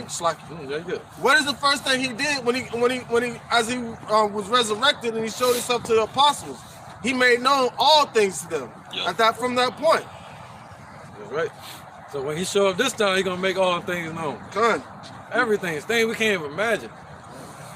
There's so much we don't know about, man. The spirit realm, the animals on this earth, other things that the Most High like. You know what I'm saying? And think about it, like when the elder had brought out the lesson where he had made Space's pavilion, like having this floating in the middle of the air. If you think about it, Esau tried to manipulate that same thing with Thor, with Asgard. Yep. You know, they think they have an imagination based upon, but if you think about it, our imagination was kind of taken away because of our suffering. All right, so now we like Paul said, when he went up to the fourth heaven, like he saw things that he can't even utter. You know, and so there's no. He went to the third heaven. Slack it, third heaven. Yep. So we don't even know what Yahushua has planned for us, man. Yep, that's right, brother. Yeah, he in the fourth dimension, the third heaven. That's right, brother. Where we at now? Let's finish this up in Revelation 10. All right, it's back at the book of Revelations, chapter 10 and verse 8. And the voice which I heard from heaven spake unto me again and said, Go and take the little book which is open in the hand of the angels, which standeth upon the sea and upon the earth. Go ahead, just like he told Ezekiel. All right? And the same thing he told John the Revelator. Go ahead. And I went unto the angel and said unto him, Give me the little book. And he said unto me, Take it and eat it up, and it shall make thy belly bitter. Right, same thing he told Ezekiel. He told him to take the book out of the hand. And that hand was an angel. All right, that help you understand Ezekiel better. That scripture. And what he say? When you eat it, it shall become bitter, right? So once you come into this truth, you find out you're an Israelite. You happy like you just ate a bunch of honey. You get excited. When you tell somebody I'm an Israelite. Hey, I'm an Israelite. You know you're an Israelite? And that's where everybody turn on you. You start to lose things. You lose your family. You lose your friends. And that's a beautiful thing because that's a separation. What does the word holy mean? To be separate. All right? So you got to be willing to lose everything to gain the kingdom. You know? And now, do you have to lose your woman? No. But you may lose her once she start hearing about these scriptures. Once she starts seeing that you got to do the work. Once she starts seeing that you may lose your job by not cutting your beard, not being able to work on Saturdays or the days that people teach. Once the women find out that a man can have more than one wife, you're gonna lose her. You're gonna lose her unless she's a believer. All right? You know? So hey man, you gotta turn to the Lord. And you gotta lead your woman to the Lord. You gotta lead her to the kingdom. Not beg her to the kingdom. Not entice her to the kingdom, but be the example. You know? Be the example of what you want her to be. You want her to be a servant to you, you gotta be a servant to Yahushua. All right? Because the word woman means servant. And that's what we are to the Lord. We're the woman to the Lord. All right? He's the husbandman. Comely, delicate woman. That's right. So let's keep going. Revelations 10 and 9. And I went unto the angel and said unto him, Give me the little book. And he said unto me, Take it and eat it up, and it shall make thy belly bitter, but it shall be in thy mouth sweet as honey. Right, and what does it mean to eat? It means to consume the book. Revelations 1 and 3. My bad, brother, the bar. Oh no. 1 and 3? Yeah. Right, he said eat the book. What does that mean to eat? It means to consume. How do you consume a book? You read it. right, this is Revelations. Right, so are you to go home and pick up a page and just open the book? I'm gonna open it anyway and see what the Lord tells me. This is what it is today. That's how they teach you in church. Or you supposed to read just one page? No. You gotta eat the whole book like your life depends on it. All right, and you're gonna need help. You're gonna need teachers. The scripture say thy eyes shall see thy teachers. Go ahead, brother. This is Revelations 1 and 3. It says, blessed is he that readeth. Right, so if you read this word, you're blessed. You'll be favored. It'll keep you organic. It'll keep you lively in the faith, man. You start to get doubtful or lose faith or get weak. You got brothers and you got this word. You got elders that'll keep you strong. All right, in the spirit of the Lord. The Lord said what? He said he'll come and sup with you, man. All right. Blessed is he that readeth, and they that hear the words of this prophecy. Right, so if you can't read, you ain't got no excuse. You still got ears, hopefully. You know, so and those that comprehend the words of this prophecy, because you can hear it without comprehending. And keep those things which are written therein. Right, so once you hear this word, now comes the fight. Now comes the battle, because you got to start with yourself. All right, ain't about battling the wicked, battling Esau, all that. He said what? And keep those things. Now you got to start keeping the things that are written therein. The first battle starts with yourself. The battle of the mind, the la'ab in the Hebrew. All right, so you got to start keeping those things that are therein. What's that? The laws to the best of your ability, and keeping the righteous way, which is what? Speaking the testimony of Yahweh Shai in truth and sincerity. All right, and doing it correctly. Striving lawfully. All right, meaning doing it according to the rules. Go ahead, brother. He said those that keep those things they're in. Okay, it says, for the time is at hand. For the time is at hand. What time? Judgment day. The time of Jacob's trouble. Where all hell gonna break loose on these people right here. All right, the Negroes, Latinos, and Native Americans. 2/3 that don't want to get right. The Lord gonna bring hell upon all of us. And he gonna test his elect. He gonna test our metal. He gonna see if you're an alloy, a weak metal that's gonna melt in the damn fire and get weak and lose faith, or are you gold, tried in the fire, purified, you know, from the heat. Go ahead. That was it? All right, go ahead, brother. It's the book of Acts, chapter 8 and verse 29. Yep. Then the Spirit said unto Philip, go near and join thyself to this chariot. And Philip ran thither to him and heard him read the prophet Isaiah, and said, understandest thou what thou readest? Right, this is Philip speaking to the Ethiopian eunuch. All right, and the Ethiopian eunuch, he was actually a Jake. All right, go ahead. He worked for the queen at that time. Go ahead, brother. And he said, how can I, except some man should guide me? And he desired Philip that he would come up and sit with him.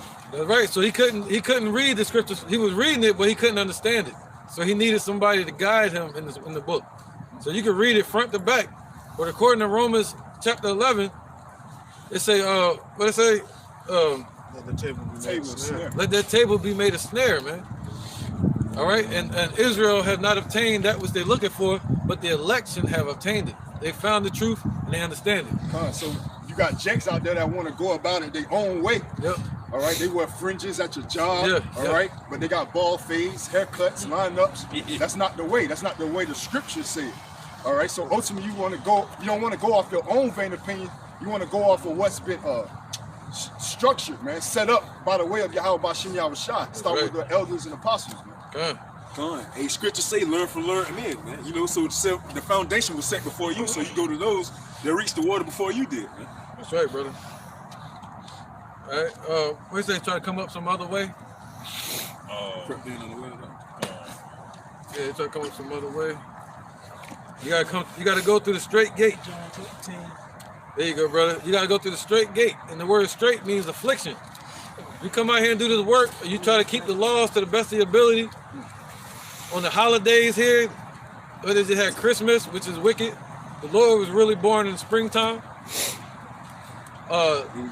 New Year's, which is the worship of Janus, a pagan idol. Halloween, all these different folly days. Now they got wicked Valentine's Day, which was the slaughter of a bunch of people over in the Roman Empire, and a massacre of children and pedophilia. You know, and they celebrating that, and the damn heart ain't even shaped like that. That's really A yoni. Yeah, it's a yoni. It's technically not a heart. It's a vagina. And it's technically not a heart. Because your heart is really your la'av, your mind. There you go. Yeah, that's right. That little muscle in the chest, that just pump blood. All right. So where was we at? Come on, brother. This is the book of John, chapter 10 and 1. Verily, verily, I say unto you, he that entereth not by the door into the sheepfold, but climbeth up some other way, the same is a thief and a robber. Right. So you got to do it the way the Lord said you got. The way the Lord said you got to do it. You can't do it the way you learned in church. You got to pour that old bottle out to fill it up with the true wine. All right. You got to do it the way the Lord said it. What did He say do? Candle on the bushel in Proverbs 1. Okay. So you got to do it the way the Lord said do it, man. First He said, "Blessed is he that readeth." I think that was it. Yeah. All right. So yeah, man, this is a great opportunity, man. That's being presented to our people, but a lot of our people are still spiritually dead and sleep to the opportunity that's being presented to them, man. From Yahweh B'Shem Yahweh Shai. Okay, go ahead. This is Proverbs 1 and 2. It says to know wisdom and instruction, to perceive the words of understanding. That's what you want to know. That's what you want to know. Verse 3, it says to receive the instruction. No. 1 and 20. Yeah, 1 and 20. Okay, shalom. That's right, man. Look how cold it is out here, right? See, IUIC, or some other people I know that say there ain't no fruit in Jacksonville, they won't come out in this damn cold. They'll say ain't nobody out there, but look, the Lord know how to send His people, man. It just happened that way, you know. You know, the Lord, the same way the Lord will drive you to teach, He'll drive others to hear. All right? He got everything set up perfect, man. We just got to trust Him, man, and move the way He say move. All right, go ahead. This is Proverbs 1 and 20. It says, wisdom crieth without. She utter her voice in the streets. So wisdom, if you have wisdom, you're going to cry out in the streets. Crying out to the Lord and crying out for our people to wake up and repent. All right, and to turn back. Go ahead. She crieth in the chief place of concourse. Right, out in the chief place of concourse. In Jacksonville, kind of hard to find that. You know, this is concourse everywhere, but ain't no chief place. You got downtown, but nobody really hang out down there. You know, right now we're on the riverside. We set up different altars all over the city. Go ahead. In the openings of the gates in the city, she uttered her words, saying, in the city, Shalaki, it says she uttered her words, saying, how long, ye simple ones, will you love simplicity? Right, that's right, man. So that's what we out here saying for the Lord. How long, ye simple ones, will you love this wickedness out here, man? This foolishness.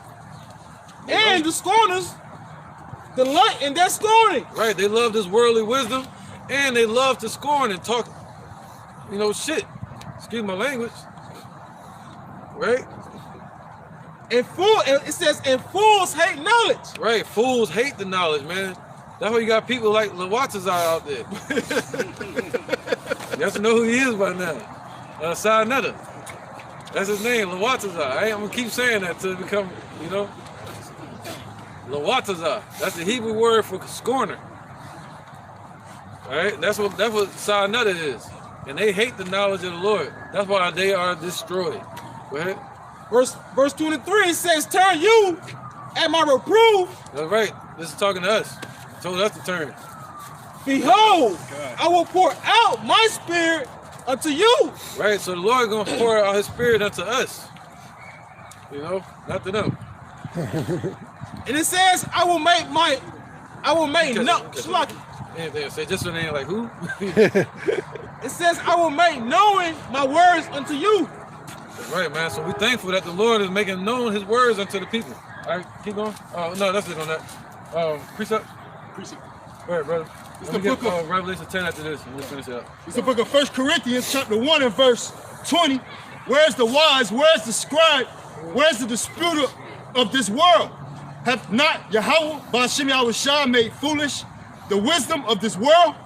For after that, in the wisdom of Yahweh Ba'ashem Yahushua, the world by wisdom knew not Yahweh Ba'ashem Yahushua. It pleased Yahweh Ba'ashem Yahushua by the foolishness of preaching to save them that believe. That's right, man. So the Lord chose this. This is the way to be saved. Not the Black Panthers. Not Martin Luther King. They tried that. The Lord's showing you, like, you can try every path, and it's not gonna work. All right, you can try Nat Turner, still didn't work. Dollar. Money. Black Wall Street. They tried to do it through their knowledge of economics and stuff like that. Right, just like what's his name? They tried to infiltrate the entertainment. You know, Jake want to free themselves through entertainment. Oh. You know, they try to get the curses off him through money. Yeah. But look at what's her name? Candy from SWV? No. Escape. Her son killed himself last night. No, that was Regina King. Huh. Yeah. So they get that far, and you think they, you know, or Floyd Mayweather. He get that rich, billions of dollars, but he got a daughter that's dealing with NBA YoungBoy. And facing life in prison. Yeah, fighting over NBA YoungBoy and stabbing a female. So he can't get his daughter out of that type of trouble with all the money he got. Shit. Esau can. But now look at Esau can. You know, they got the protection for the protection of the collection. But what's Kanye West? Billionaire right now. He ain't get out, but now look at him. The movie came out right when he went into that relationship as a warning. Get your ass out of that shit. And now he ain't get out. Now look, you know, billions of dollars. He going through what we go through, dealing with baby mother. Baby mama drunk. Look at Will Smith. His whole thing was becoming a billionaire so he can give his woman the world. And she left all of that. He's still taking videos like this, showing the world. And she left him for what she called a pretty face. Just threw it away. If I may add on too, like, hey, me and a couple brothers where we work at, man, a lot of the rich Edomites out there, you know, hey, they depressed, they upset, you know, they say money buy happiness, but at the end of the day, shit, hey, this truth is what's going to get you the happiness, man. Hey, the truth is going to set you free, you know. So with that being said, hey man, you want to look to the Lord Yahweh Ba'ashem Yahushua to receive that happiness, receive that token of what you want to call it of happiness. The reason we ain't freezing into damn popsicles out here because we in the spirit. That joy getting me warmed up. I'm fucking hyped right now. Think about the kingdom, man. You know what I'm saying? All right, let's keep going. Revelation 10. It's back at the book of Revelations, chapter 10 and verse 9. And I went unto the angel and said unto him, give me the little book. And he said unto me, take it and eat it up, and it shall make thy belly bitter, but it shall be in thy mouth sweet as honey. Right. And I took the little book out of the angel's hand and ate it up, and it was in my mouth sweet as honey, but as soon as I had eaten it, my belly was bitter. There you go, man. Yep. So you hear this word, you eat it, you eat the word, you consume the word, you like, wow, this about to happen, that? And then you go to tell somebody, and they looking at you crazy. It's because the Lord had blinded them, man. All right? Go ahead. And he said unto me, thou must prophesy again before many peoples and nations and tongues and kings. Right, the same thing he told Daniel. So Daniel's back here again, and John the Revelator.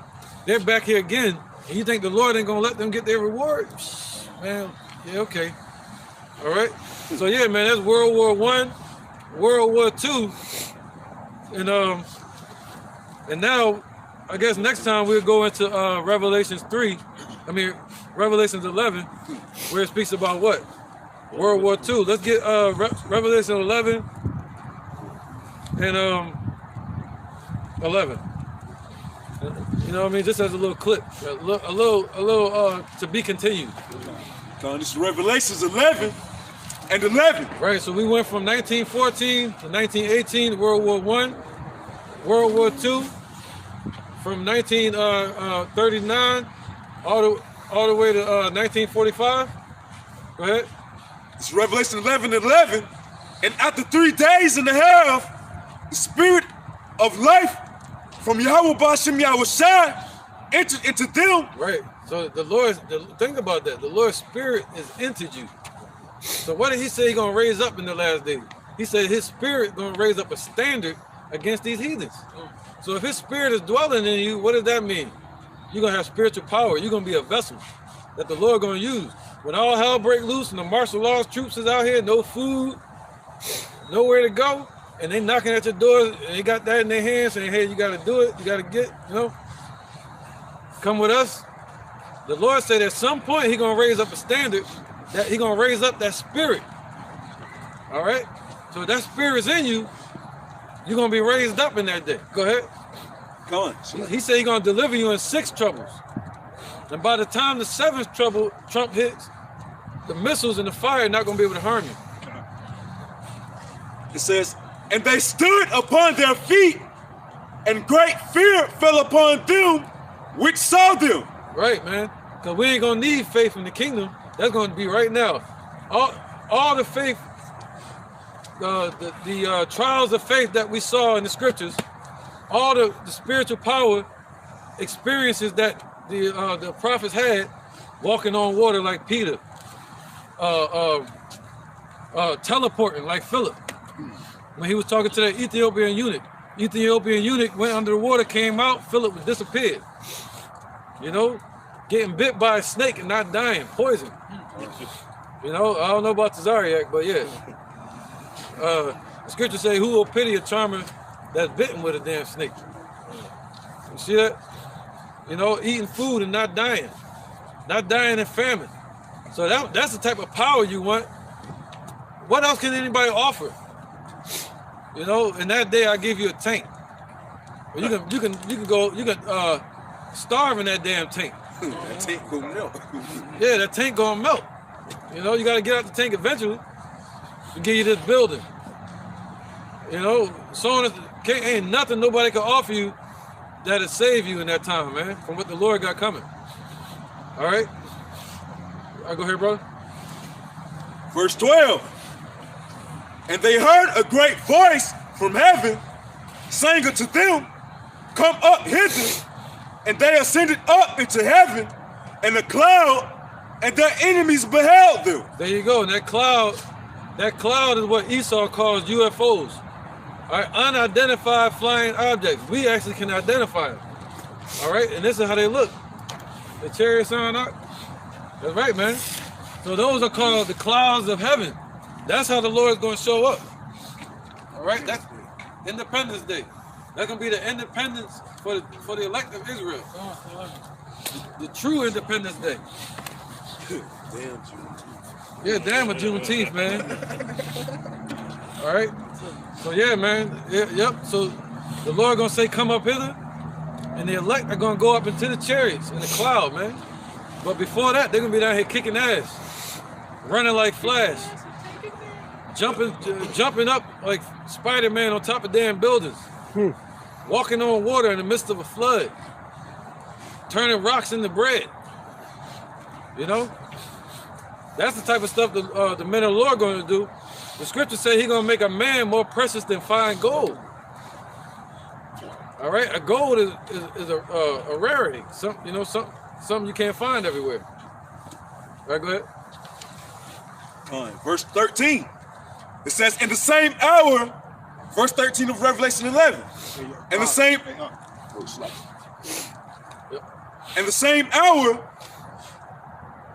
hour was there a great earthquake. Right, so is America going to be destroyed in 1 hour?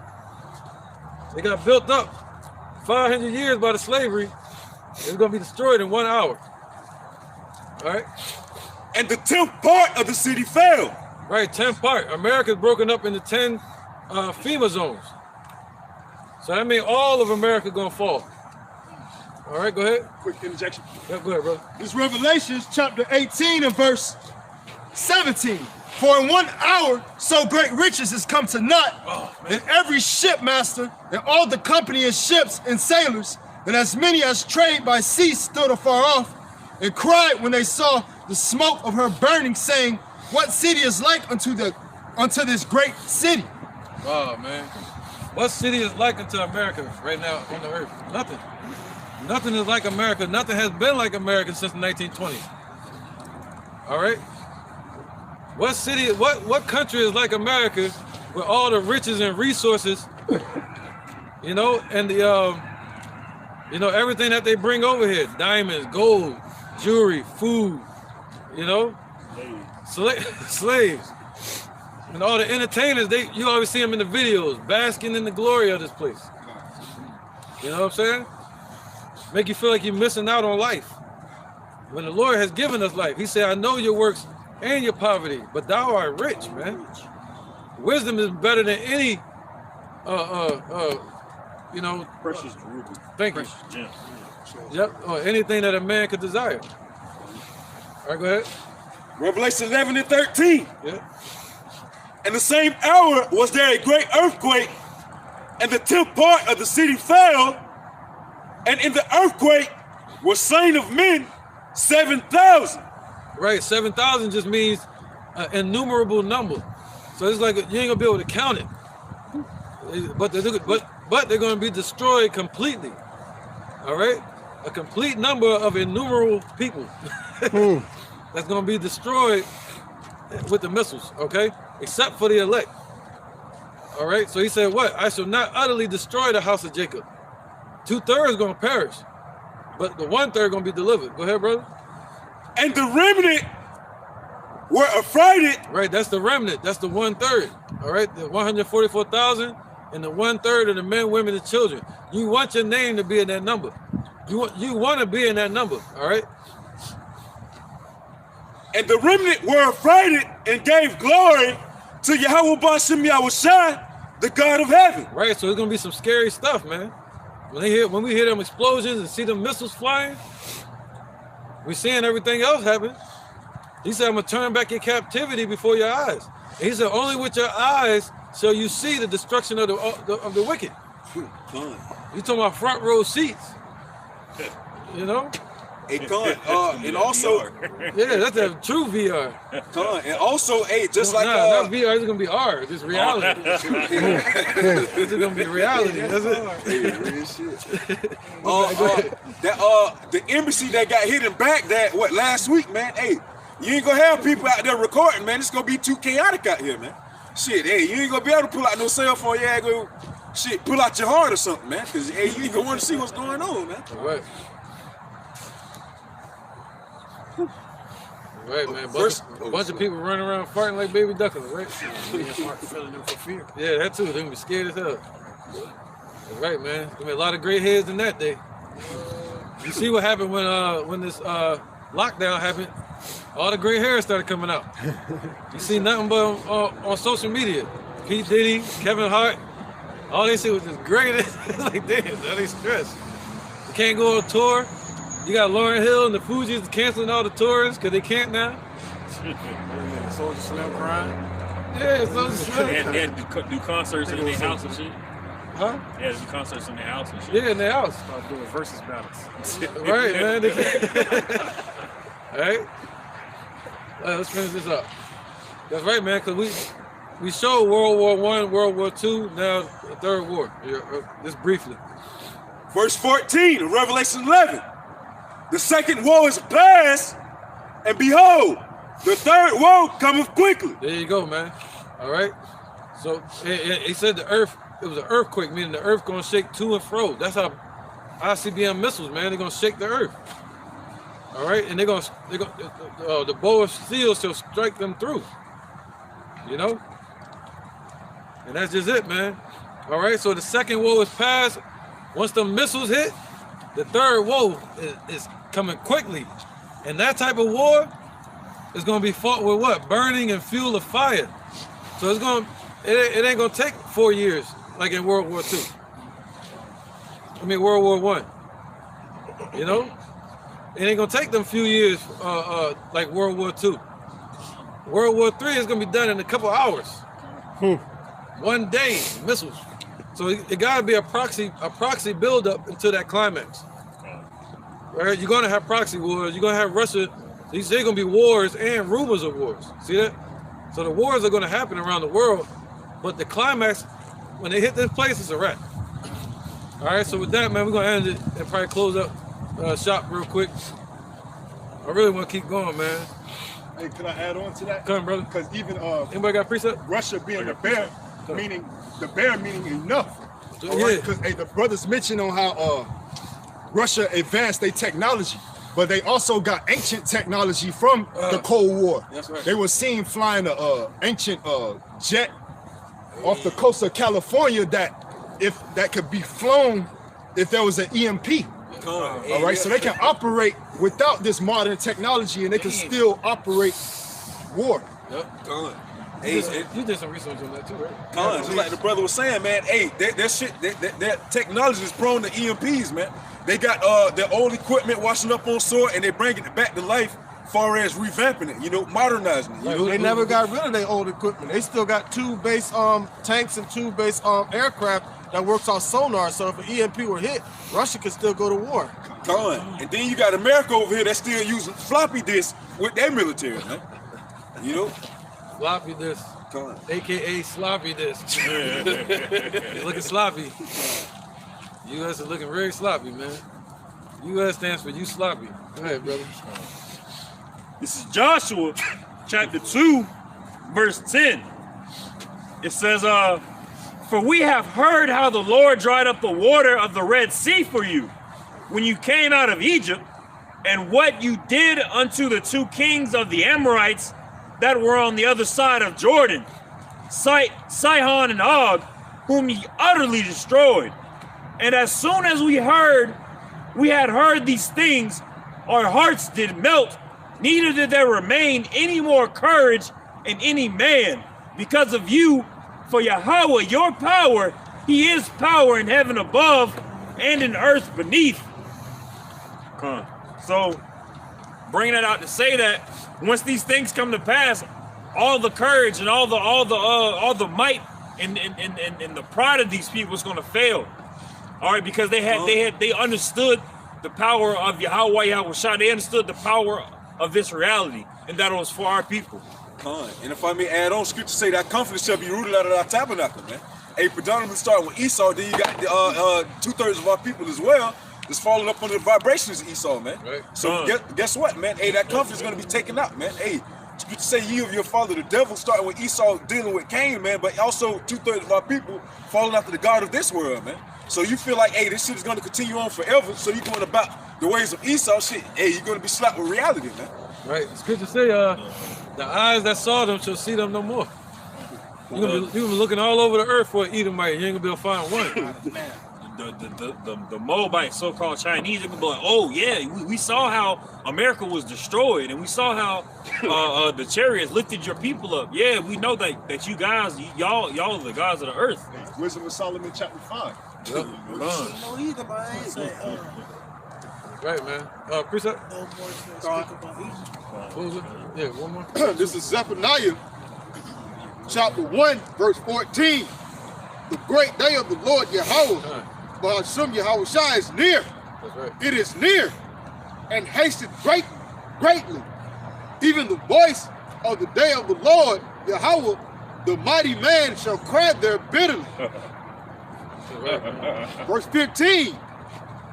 That day is a day of wrath, a day of trouble and distress, a day of wasteness and desolation, a day of darkness and gloominess, a day of clouds and thick darkness.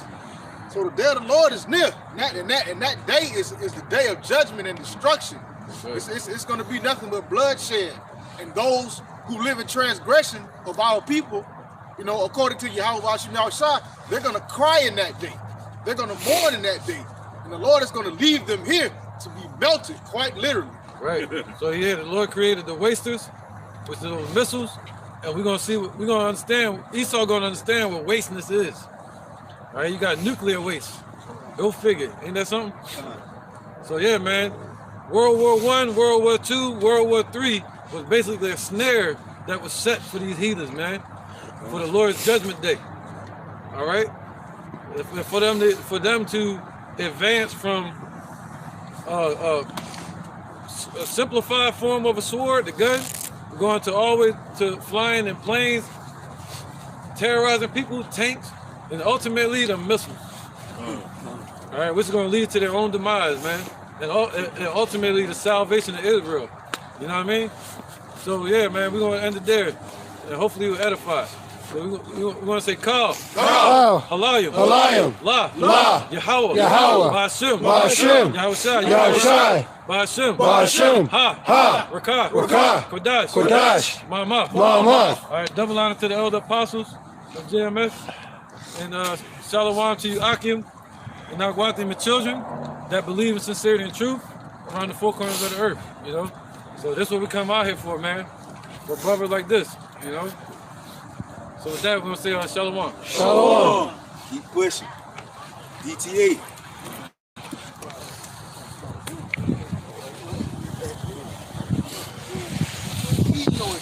Shalom. Hey, what y'all doing?